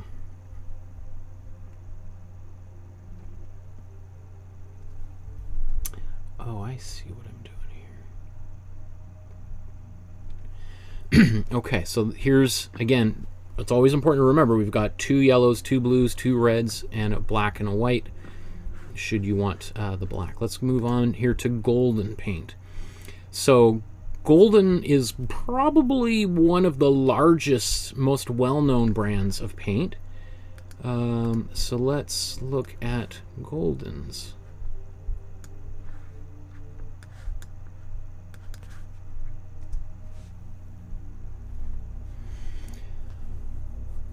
And we've got our yellows, blues, and reds, and black and white. We'll talk about different kinds of white here in a moment and a little bit on different blacks. But really, I mean, this would probably be the most expensive set of paints that I've, of the number here that I've got. Now, again, if you're really serious about painting, yeah, maybe invest in something like that. But I don't know if it's really going to be worth your bang for your buck when you're first learning. And Liquitex. Now, Liquitex makes 2. Let me see, which one do I want here?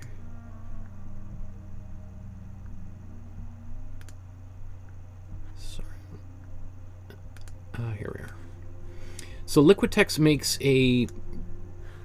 this version, which we're going to see here in a moment, and a more expensive brand called Liquitex Pro or Heavy Body. The Liquitex Basic, again, is the less expensive line of paints.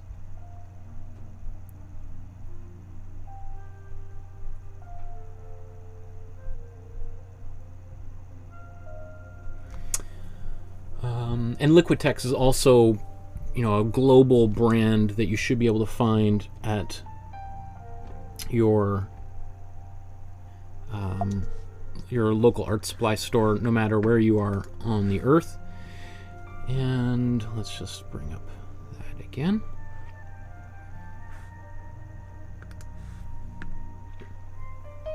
Donna says, I buy the Liquitex from Michaels. There you go.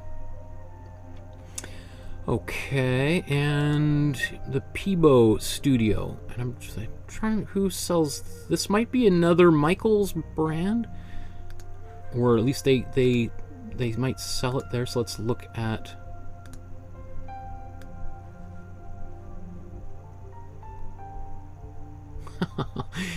Oh, this is kind of cool. This is our daughter right there. I didn't even realize. Is this? Okay. Here, I'll just play that video. This is a blast from the past. This is from when I filmed this. This is when she was, I don't know how old she would have been there. Maybe 9-10 months old at the time. Anyway, so here's the Peebo. I think this is maybe more of a European brand. But you can see all these tubes of paint. They have the names of the different the different colors in every language possible. So you can get them in Russia and in France and Spain, Germany.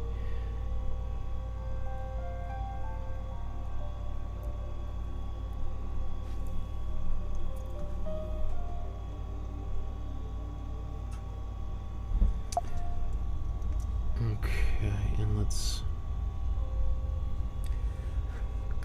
Okay. So here's my suggestions for the Peebo Studio. And I just realized I forgot Winsor & Newton. They make a line of acrylic paint, and I know a number of you use Winsor & Newton, but I don't have a list of that. So I'll show you momentarily. There's a Dropbox folder, and inside the Dropbox folder there will be a handout there that will list all of this information, so you can just print it out in case I should have mentioned that before, because maybe people are frantically writing all of this stuff down. So let's now kind of talk about the brushes and stuff. So what should we look at?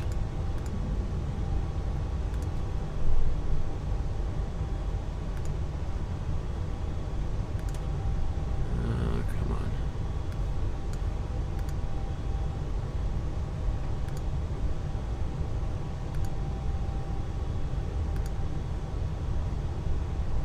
Okay, here we go. Sorry, it took me a while to find this video. Okay, here we go. So this is at Michael's Art Supply, biggest art supply chain in North America, except maybe Hobby Lobby in some U.S. states. And you can see there's sort of an infinite array of different paints that you could buy, or paint brushes, I mean. And it can be a little bit confusing when you see all of this here. What do I get? Which ones are the best ones? And it's kind of, the frustrating thing is it's kind of up to personal preference, because there are all of these different options. I do suggest you get a pack, right? So so those are the packs. And then you also have like individual brushes that you can buy on their own. But I think, do I show you? This is what I suggest. And I think that one was 15 bucks.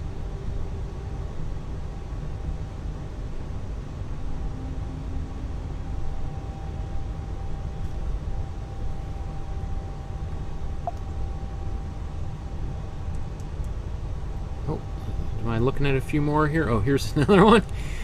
I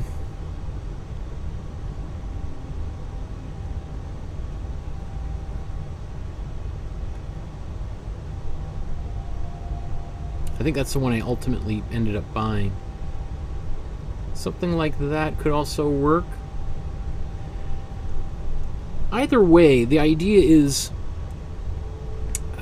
trying to avoid spending too much money on your paints that or on any material.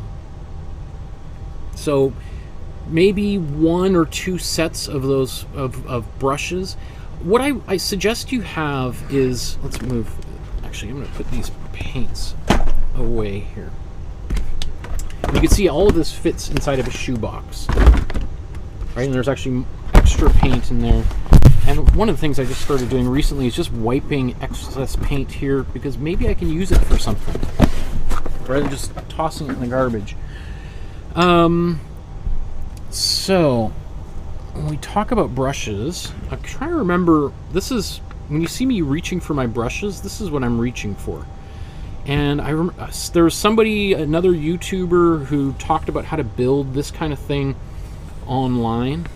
And this is just a piece of 2x4, and if I remember, I'll put a link to how to build something like this yourself. But this is great because it's, I don't know, it's kind of hard to see, but it's, I don't want all the brushes to roll right off, but it's kind of angled a little bit, so that if there is paint on them, the brushes can just drip off. And let's just sort of look, maybe I'll just show you the kind of, let's zoom in here. And some of these ones were the brushes I got from the very beginning. So here's, and you could see this is a very small brush. Same with this one, right? They always get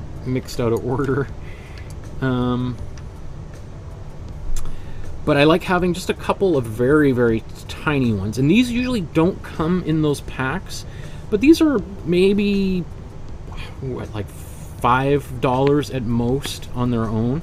So these are very small. Let's see, is there... Let's see, this is a 0, 1, and what is that? 18 over 0. I don't know what that means. These are the Princeton Select. I'm not sure where I got those. This one I've used so much that the paint has just come right off. So personally, I only use these what we call round brushes for very small details. So I don't usually use much more than this kind of thing. My personal preference is for these square brushes. So I like these ones a lot, and I use them all the time, right? So here's another square brush, very kind of small and narrow. You can see here's another one. This one I used many times, and it's basically completely worn away. It used to be square, and now it's kind of round. And then let's just continue here. These larger brushes, and you'll notice at the very end here I've got what's called like a blending brush or a mop brush. In fact, I'll just kind of put these side by side. This is what it looks like when it's brand new. Half inch. Oh, yeah, it says it's a Princeton black mop brush, and this is what happens to this brush after you use it a bunch of times, right? It flares out or blooms or frays, depending on the way you want to think about it. And I use this all the time for blending glazes, and that's how you get like the Mona Lisa's smile. It's by using a brush like this.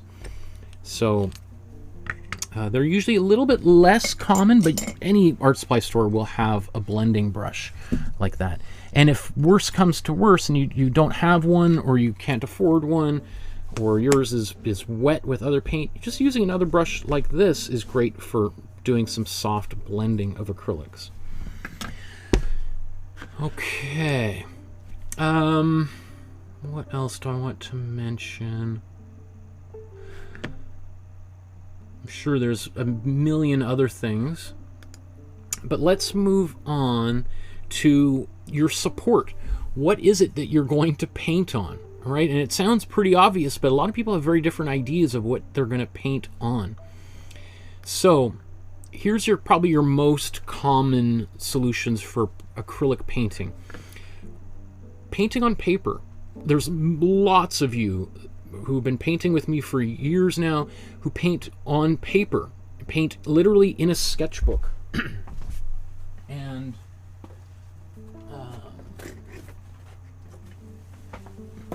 if you're going to use a sketchbook, here's a great sketchbook. Actually, this is... Where do I have a large... I know I have dozens of these things around here. My studio is a bit of a disaster. But I think the one I use is, I think it's 9 by 12 is what I would recommend. This is the smaller size. Why I love these sketchbooks is they've got a coil in the center. And worst comes to worst, they're perforated, so you could tear them out. If you... Not only if you're unhappy with your artwork, I really strongly suggest you don't throw your art out. Either keep it, because if you're always throwing your art out, it's hard to judge your progress, right? And you might say like, oh, I don't like my early art. You know what? It's really great to look at your so-called bad art a year or two later, and you're like, wow, I have really come a long ways. I'm so glad I kept these, because this reminds me of where I began. Right? If you're always throwing everything out all the time, then you're like, I'm not learning anything. What's the point? No, I'm no good. Right? So I would encourage you not to throw or tear pages out. But if you wanted to paint on something like this, you could take the page out and paint on that surface. The reason I like these Canson mixed media, and they make all sorts of different versions of their sketchbooks, but why I like these is because they're for mixed media. You can glue on them, you can paint, obviously, acrylic paint on them, and the paper's not going to warp too much. It will probably, if you put a lot of paint on it, it's going to have a bit of a wrinkle, but it's going to stand up pretty well. And so I know a few of you use this who've been painting with me for a while, and I haven't heard any negative things about it. If you try to paint on photocopy paper,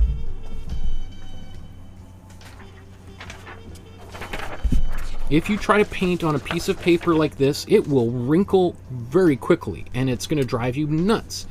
And also, if you really paint a few layers on it, you might actually work right through the fibers of the paper, and it might tear, or at least start to kind of gum up into like these little, you know, it looks like belly button lint or something, right? And that's just, it's going to drive you bonkers. It's not meant to paint on. Photocopy paper is not meant to paint on. But you can use it if you have to. Another thing that you can get away with is using poster paper. You know, here's poster paper from the dollar store. 2 sheets for $1. This is actually torn in half. And you can use one of these large pieces of poster paper. You'll notice that one side, I don't know if it's really going to show up on camera very well, but this side is matte and this side is glossy or shiny, right? And different people have different preferences. I generally, if I was going to use paperless, I would probably paint on the matte side, but I know some people prefer painting on the glossy side. It's going to look very, very different. But that's your cheapest option, is just like poster board from the dollar store that you've torn down into smaller sheets. Works great. What else can we use? So canvas boards. So canvas boards you can buy at the dollar store again. And I did this. This is a redo of a series of episodes I did a few years ago. And I did the first maybe 40 episodes on dollar store canvases, and they worked just fine. I was like, I wonder if there's a cheaper option, or if I buy them in bulk rather than buying them from the dollar store. So I started ordering them from Amazon. And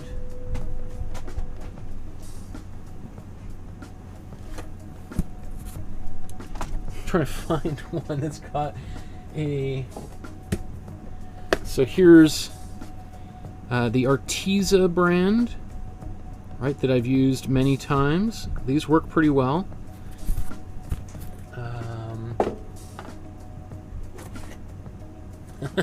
Here's the U.S. Art Supply one, and the links for the Arteza and this U.S. Art Supply are in the description below if you want to buy these ones. And I do like them better. They feel a little bit more rigid, and they hold paint better. They don't warp as much as like the cheap ones you get at the dollar store. You know, they're $1, and if you put a lot of water or medium on it, they will kind of buckle a little bit. They will kind of warp. Whereas these ones, they're, basically work out to about $2 a piece, and I haven't had any problems with them, right? So what else here? Okay, so I'll talk about gessoing them in a moment. So canvas boards work great. The next option is some kind of canvas that's stretched. The next option is canvas that's stretched over a frame, right? So there's a wooden frame inside of here. And an example might be, this is an old painting of mine. Actually, these ones are, so these are stretcher bars that you can buy individually from the art supply store, and you can combine them at whatever size you want. And so this is what I use for these. For many years, I used to build my own stretchers for myself and for friends and teachers. I used to sell them. But this is sort of your quick and dirty way of doing it, right? Maybe one day I'll show how to build your own stretchers from scratch, or how to use these ones that you can get from the dollar store. But and then I stretched the canvas over top of it myself. Now that's you're much further down the line of being a pro if you're stretching your own canvas over top of a frame. And then I've also just taken some wood and just screwed it around the edge. That's a whole other thing.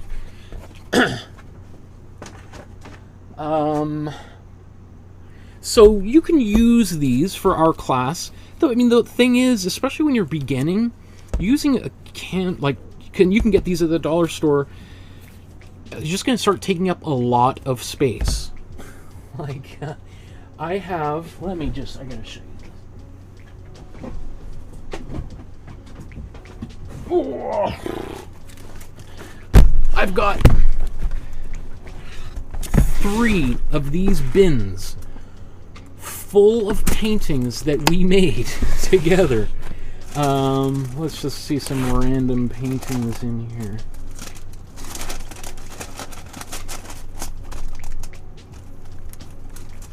There's so many cool ones. Oh my goodness, I forgot about it. Here's one we made of the original Quebec flag, province of Quebec. Right, let me see just another random one. Yayoi Kasuma's painting. Right, we did a couple based on her. She's probably the most well-known, probably one of the most well-known artists alive at this moment, but certainly the most well-known Japanese artist. So anyway, I've got 3 big bins like that full of canvas boards, right? And each one is very thin. If you imagine I did 175 paintings on canvas like this, that's gonna be, you could probably fit 10 of them in here. So I would probably have like 40 of these bins all over the place. So they work great, but maybe not for learning and for practicing. And then let's just talk about a few other things that you can do. So this is one of a painting. I don't know when I did this. This is probably early 2000s, a long time ago.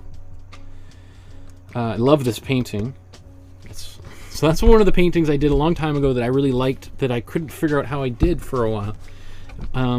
But here's another way of, this is just a piece of plywood that I got, and I used to run my own carpentry business, so I cut them myself, and I put a little beveled edge that a screw can sit on here.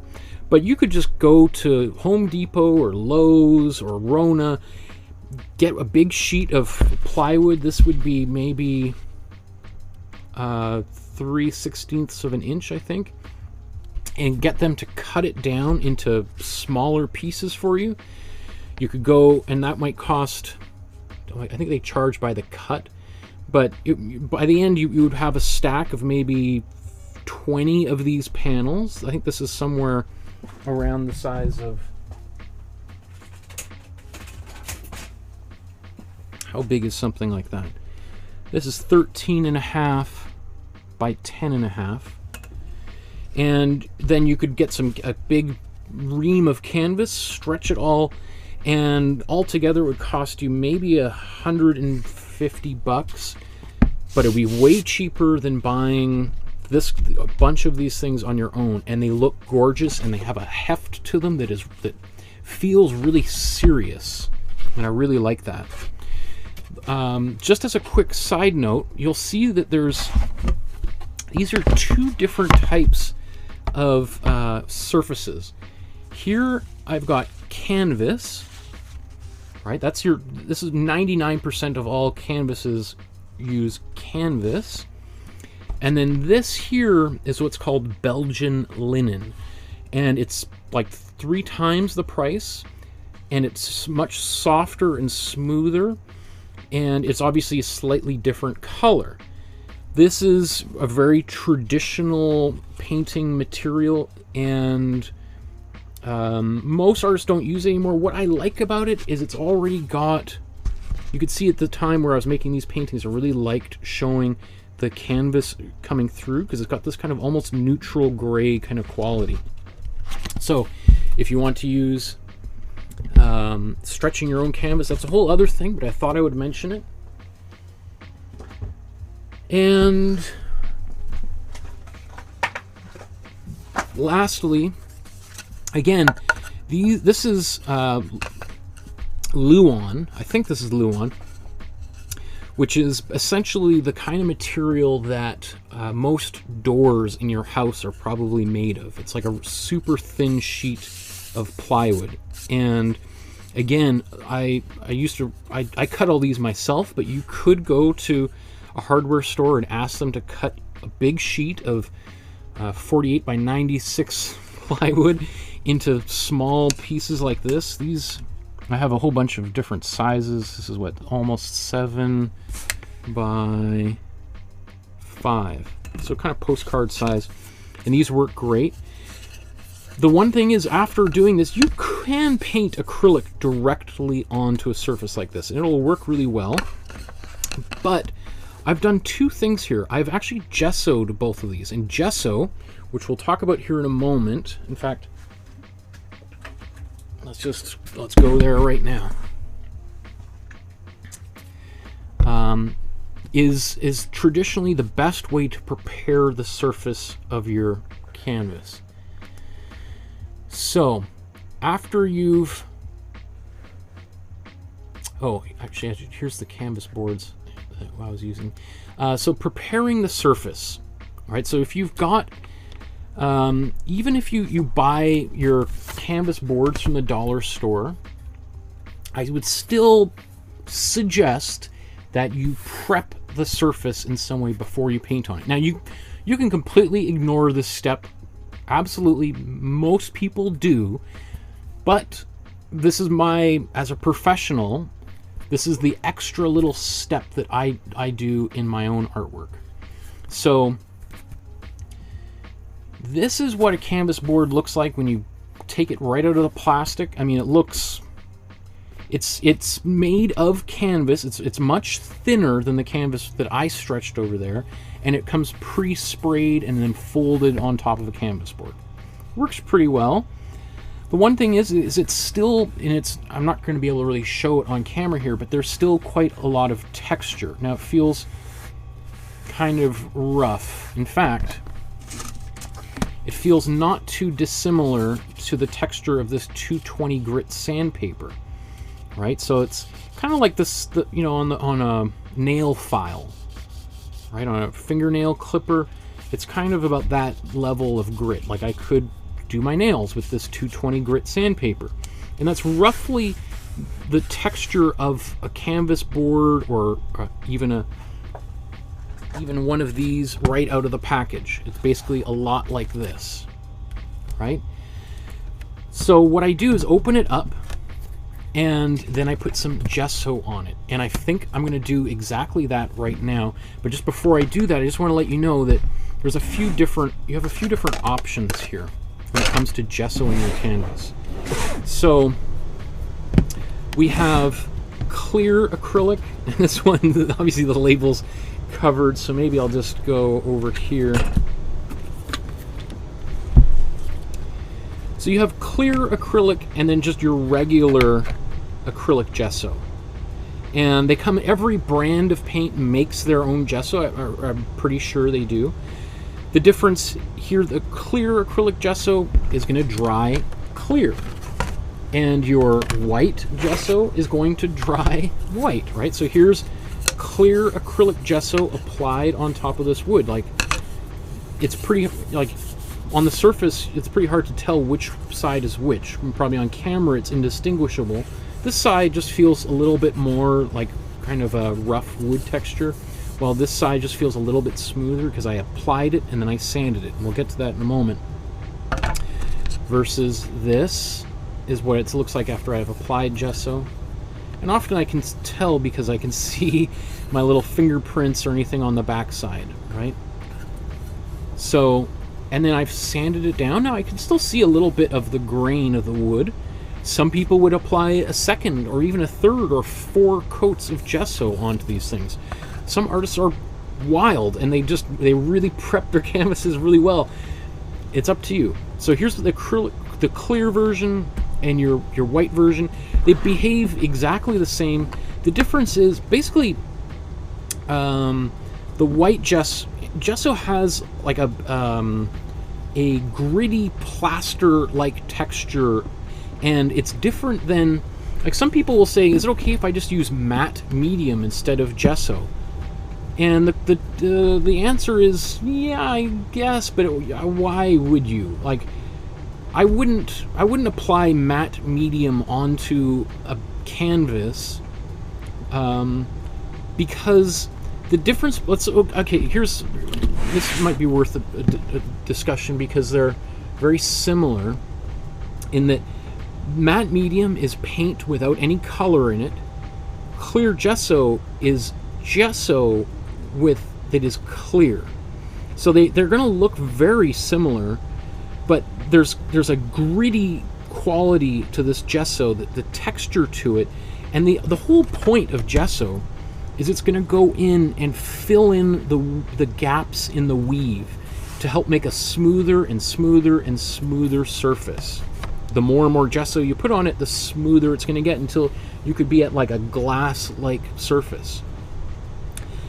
And at a certain point, it's like, well, I would just use a panel rather than trying to make your canvas as that smooth, but that's a whole other thing. So let's just do a really quick gessoing of a canvas. Generally, what I do when I'm gessoing canvas is I do a whole bunch of these at one time. So, for instance, I did this just the other day. Here's a whole bunch of canvas boards which I've gessoed. So what I do is I lay out a whole bunch of newspaper, just, you know, the free Georgia Straight here in Vancouver, or New York Times, or wherever it is you are. An old newspaper, I would just lay a whole bunch of them out onto the floor, and then I'm like a little assembly line going and gessoing all of them all at once. Because if you're going to do it, you might as well do a bunch. I'm just going to do one here quickly for you on camera. Now, by the way, I asked my wife if I can use this sweater, which she gave me for Christmas, for my painting classes. So, if you're like, oh no, he's going to get paint, he just told us to wear dedicated painting clothes, and here he is, he's about to paint. Oh, what a disaster. I actually think it's a great idea, because I thought of it, to ask someone that you care about to buy you a shirt or a sweater that you're going to use as your painting clothes. That way, every time you're painting, you're thinking about this person that you love. Okay, so before I do that, I'm going to get some newspaper out, and this is what this is literally exactly what I do. Some newspaper down, even on this table, because why not? It's just going to make my life easier to clean up. One less thing to do, right?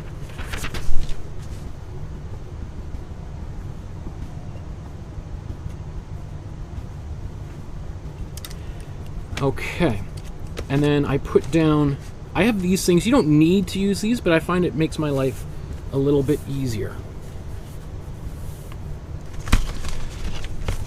So here's one, and I like just to balance it like that. That way, when I'm painting it, it's kind of, if stuff drips off, and if you're doing a whole bunch of these all at once, paint will drip off all over the place.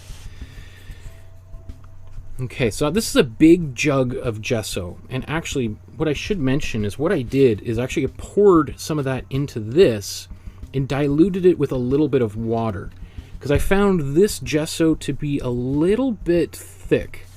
And I'll paint it on here just to show you. And just again, just be careful, because when you're doing this, it's kind of likely, sometimes I'll notice there's these like tiny little bits of white gesso that have kind of sprayed around the room. And I'll notice it on the edge of my table, sometimes on my iPad. It's amazing what that if it goes on your iPad, you can just sort of pick it off very easily with your finger. But I used to work for an artist, and I used to gesso his canvases. It's a little bit different than if you're just doing this on a canvas board versus doing this on an actual canvas. Now again, some people watching this are like, oh my goodness, I just wanted to learn how to paint. Now you're telling me I gotta go get this jug of... You don't need to do this, but for some people, especially those who've been painting with me for a little while, and sometimes people are like, how are you able to get those such tiny details? It's because I'm painting on a relatively smooth canvas, right? The more textured your canvas is, the more difficult it is to get those tiny details, because you're painting up and down over tops of peaks and valleys. So there's these sometimes little bits of stray dust and everything. That's okay, because we're going to let that sit. I would let this sit for at least 3 hours, and then I would... you could move it. Ideally, if you could let it sit overnight, would be your main, would be the best. So this is usually full of water, and I would just put that in there, and I'll actually go to the sink and put that in there in a moment.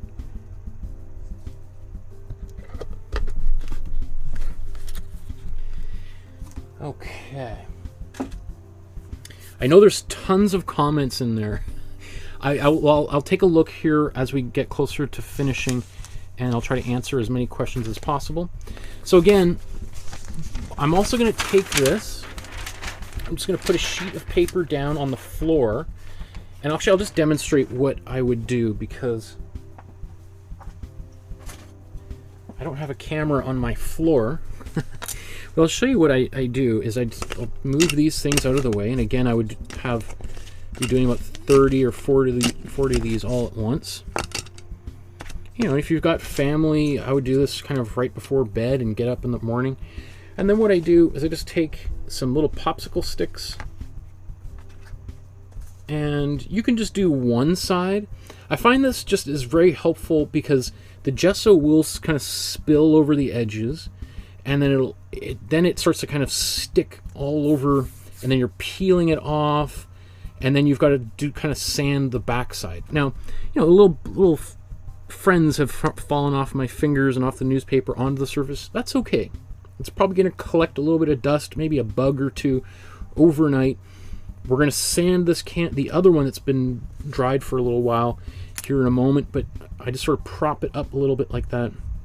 So let me just do that here.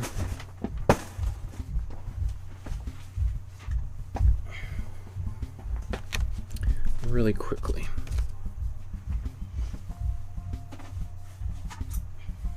Okay. And I'm just going to put a little bit of water in this.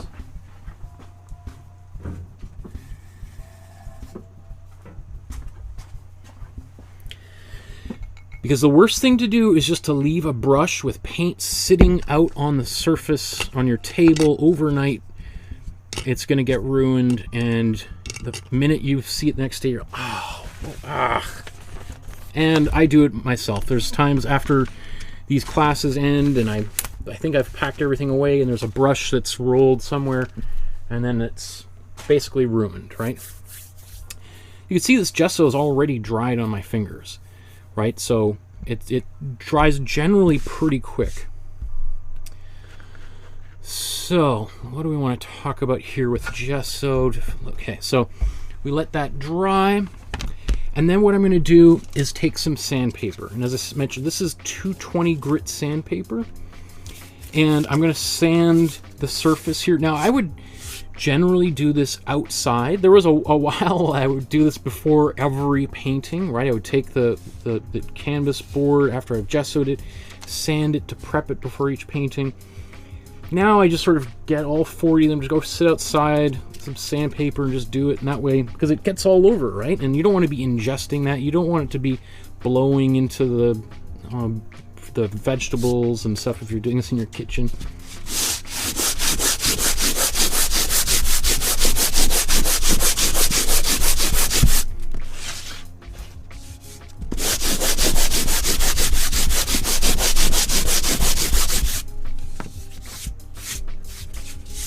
just like that. All right, you can see this is, you know, where it came in contact with the newsprint. So sometimes what I'll do is just kind of sand some of those edges off.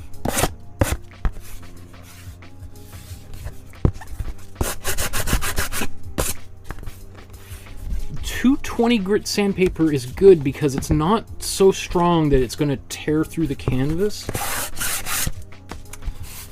Now that's pretty good. The point is not to sand it really, really down. It's just to kind of get the peaks that have formed so that we have more of a level surface with as little texture as possible. You'll notice that after it dries, also the brush strokes from the gesso generally go mostly away as well. So now this is a canvas that is prepped and ready to paint on.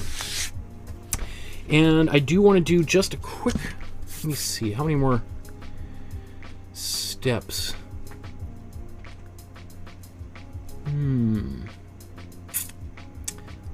I've got 2 more steps, but you know what? Just wondering if we should end it here. You know what? I think I was gonna go a little bit further and cover a few more steps, but we've been talking for 2 hours now, and I think, in the interest of not, you know, wearing everyone out, I think we'll stop for right now, and I'm gonna take a look at all these comments. Holy smokes! And try to answer some questions. Maybe I'll kind of go backwards a little bit, just so that kind of cover some of the most recent questions here. Ravi says gesso is equivalent to drywall. Mudding or sanding and polishing. Drywall guys do it 3 times before painting. Yeah, it's very similar. Yes, absolutely. Pascal says, did the old masters prep their canvas this way, like super smooth surface? Great question. So, what was most common for artists to use was what's called rabbit skin glue, and that's literally what it was. It was they would take a rabbit skin and boil it, and the kind of the gelatin that would have been in there between the muscle and, you know, the inside between the muscle and the skin, that would boil off, and then you could then, simplifying things, then kind of paint that on top of a panel or on a canvas. And the purpose of that is to stabilize the surface. So you would, because rabbit skin glue, what it is, and I'll show you what.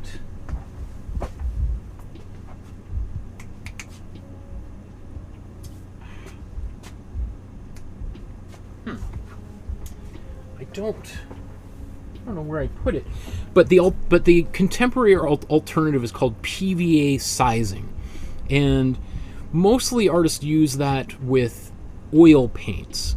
And when I paint with oil paints, I don't boil rabbit skin glue, although you could still buy it. It's still made to this very day, but it's very uncommon. Like, we pretty much have to special order it. When I was younger, used to see it at art supply stores. I haven't seen it in a long time, but PVA size is basically like white glue without that is archival, essentially.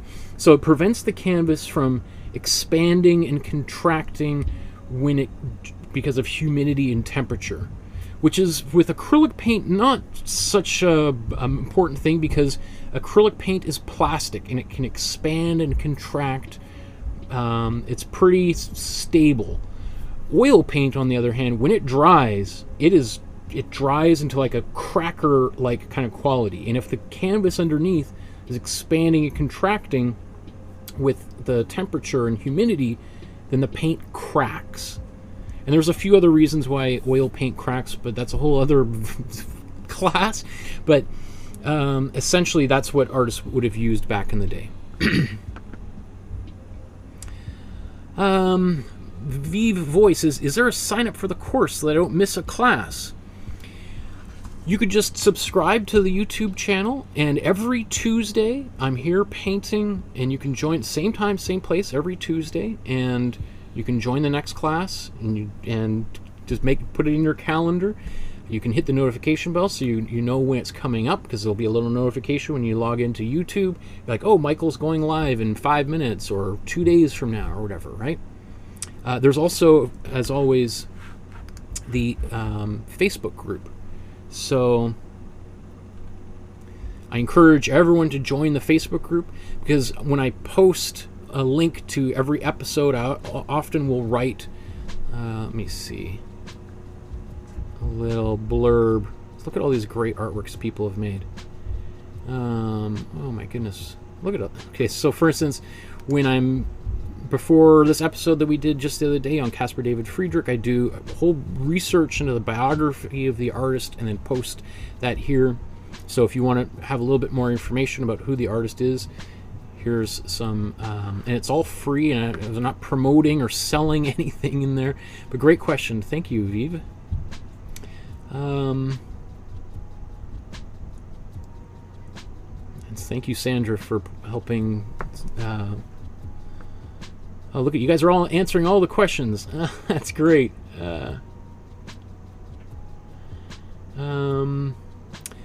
Eileen says, I appreciate all I am learning and relearning from you. Thank you. I'm looking forward to a super creative year and joining you here more. Happy New Year. Awesome. That makes me so excited to hear, Eileen. That's great. V Voices, I wasn't sure if there was a schedule so I can join along. Awesome. Okay, I got to keep on going here. Let's go back in time. Lolly says, I think some of the canvases that you can buy in stores come prepared, so you can check that. Again, like, yeah, so most canvases come pre-gessoed, but just like the canvas board, which comes pre-gessoed, it still has some texture to it. Now, some people love a textured surface, and so I'm not gonna, I don't, if you love that, then by all means, I want you to embrace it. But if you want something a little bit smoother because you find the texture frustrating, as I do personally, then gessoing it a second time or even a third time, I think 3 times is way more excessive for our class. But if you're at some point getting more and more serious about painting, you may want to consider. But I think even I have gessoed some paintings 3 times,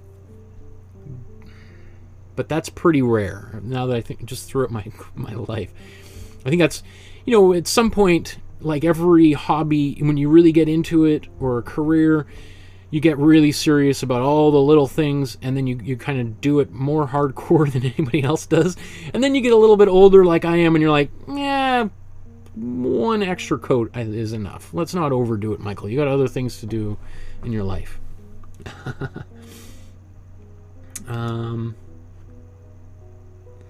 Oh, and Sandra makes a good point. Yes, gesso also helps the paint absorb better onto the surface, right? So literally, gesso is like plaster, right? And so if you're painting on, the difference between painting on a bare plaster wall versus painting on a glossy finished wall is that the paint will kind of, it won't bleed, but it just sort of adheres really well to it rather than sitting on the surface. I don't really know how to explain it. It's just something you kind of have to see. But you know, again, there's some people that could care less. Some people paint directly onto bare canvas. You can, like, canvas that doesn't have any pre-gesso on it, just like, you know, when I say bare canvas, I mean literally painting on the raw canvas right from an art supply store. It works, but it's, you might find the canvas might wrinkle a little bit unless you cover the whole thing, which is, again, why gesso is really helpful. Oh, and also gesso will pull, if you're painting on raw canvas, it'll tighten it right up like a drum. You can be kind of a little flexible. You put that gesso on, once it dries, it is nice and taut. Really, and it's like, once you got, it's just fun just to tap on it. And there's definitely people here. I see Ravi says you can put burnt umber in your gesso. Some people color gesso at the art supply store today. I was noticing this whole new line of colored gessos. That is pretty rare. I'm very surprised that even exists, because most artists, if they're going to have colored gesso, they prefer to do it themselves. But hey, I mean, there's a business opportunity. Somebody will jump on it, right?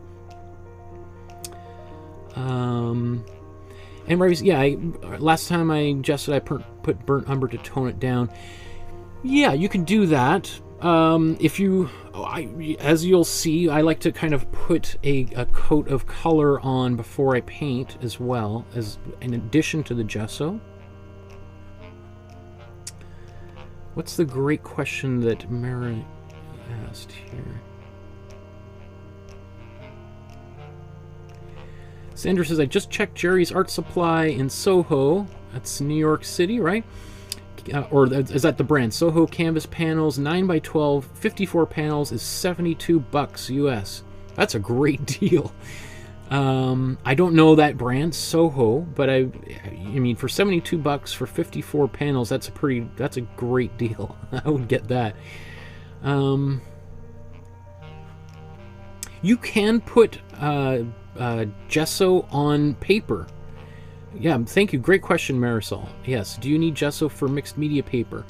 You don't, and I probably wouldn't, but you could. It would absorb it. It would probably... I mean, it almost seems a little strange to do it, as when I think about it. Like, I mean, in some ways it's very smart, but at the end of the day, I think, like, if you're going to go to all that process, I would just paint on canvas. I would get a canvas board or a panel and put the gesso on, rather than putting it on paper. But you could certainly do it, yeah. Gregorio says, so thrilled to be back taking live class with Michael and all of you guys. Great tips on the gesso. Much love to all. Lolly uses sketchbook paper instead of canvas.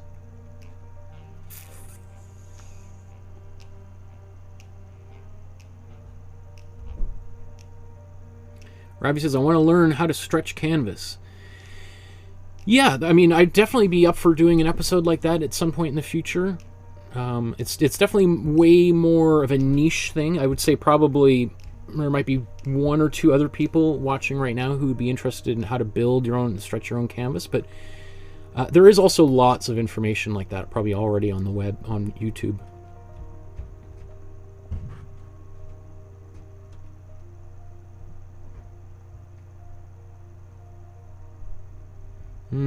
Barbara says, one thing I found is that with the packs, you can't pull on them to see if the hairs come loose easily. It's such a pain when that happens. Donna says, I've only seen that happen to me once, Barbara, and it's a disappointment. I bought from Amazon, not Michael's. Interesting. Yeah. At the end of the day, the back side of the canvas, even if it's kind of coming apart a little bit, is, especially if it gets, once it gets framed, like, I don't know, sometimes, like, you can see on this one here, you know, it's kind of, it looks a little bit rough, but I kind of like that, to be honest. There's something nice about a painting on the wall that looks nice and clean, and then you look at it in the back, and there's fingerprints, and the canvas is frayed. I don't know, it's, everybody's a little bit different, right? I always think of, I like to think of paintings as objects. So...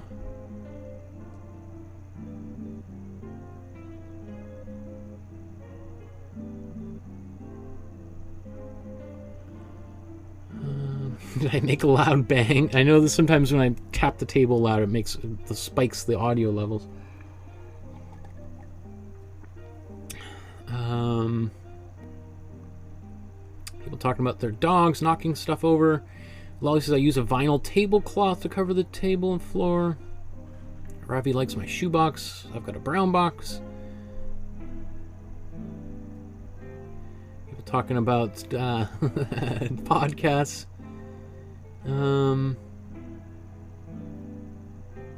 Wow, there are lots of good recommendations for podcasts here, people. That's great. That's why I love this community of artists, that there's always so... I learned so much from you guys as well. Dolores says, incredible once again, Michael. Those that are new here are in for a beautiful experience. Paint along no matter what your painting level is. Thank you. That's so cool to hear. And Lolly says, Dolores, I agree 100%. Definitely one of the nicest communities here on YouTube. Welcome to all the new people here today. Kathy's from Victoria, across the water from Victoria. Awesome. Oh, my wife chimed in for a little while.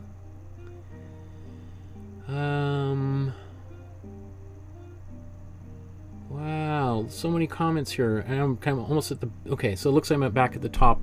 And there's lots of people saying hello. Hello to all those people, even though it's a couple hours from now. So, I think we're going to end here for today. Thank you, everyone, for joining me, for painting along with me, or I say that out of habit, painting along with me, for learning a little bit along with me today. Next class, we are going to be painting our color wheel. So we're going to start off at the very beginning. We are going to be either tracing this image, which you can find in the Dropbox. I'll show you where that is right now. So there's a link in the video description for a Dropbox folder. And in that Dropbox folder, you will see art supply guide with my, basically all the things we've talked about here. And then you can click in here where it says color wheel. And this is the template that we're going to use for next week's class. And it looks like this. This one didn't print out properly, but it's okay because we're just going to draw over top of it and then you can throw it out or put it in the recycling bin or whatever. But we're going to paint this over the next couple of classes. And I'm going to show you how to transfer it onto a canvas. Now, if you don't have anything like this, don't worry. If you don't have a printer at home, it's okay. We're going to make it work. So there's lots of different ways that we can make these next few paintings together. Okay, so yeah, join the Facebook group. There's about 40 people over the past day who've joined up.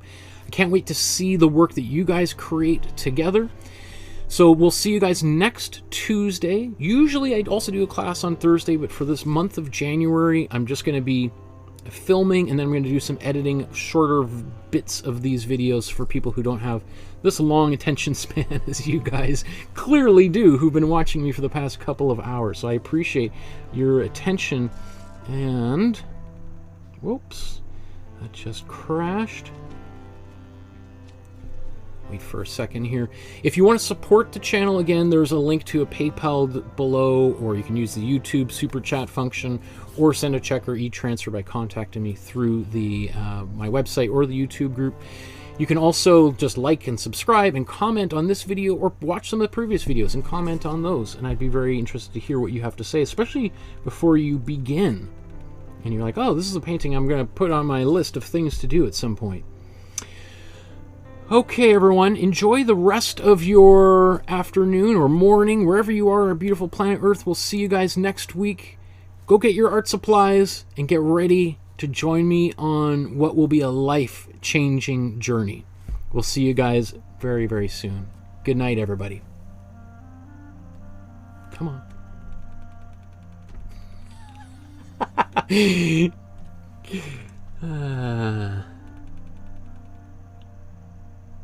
Take care, everybody. Good night.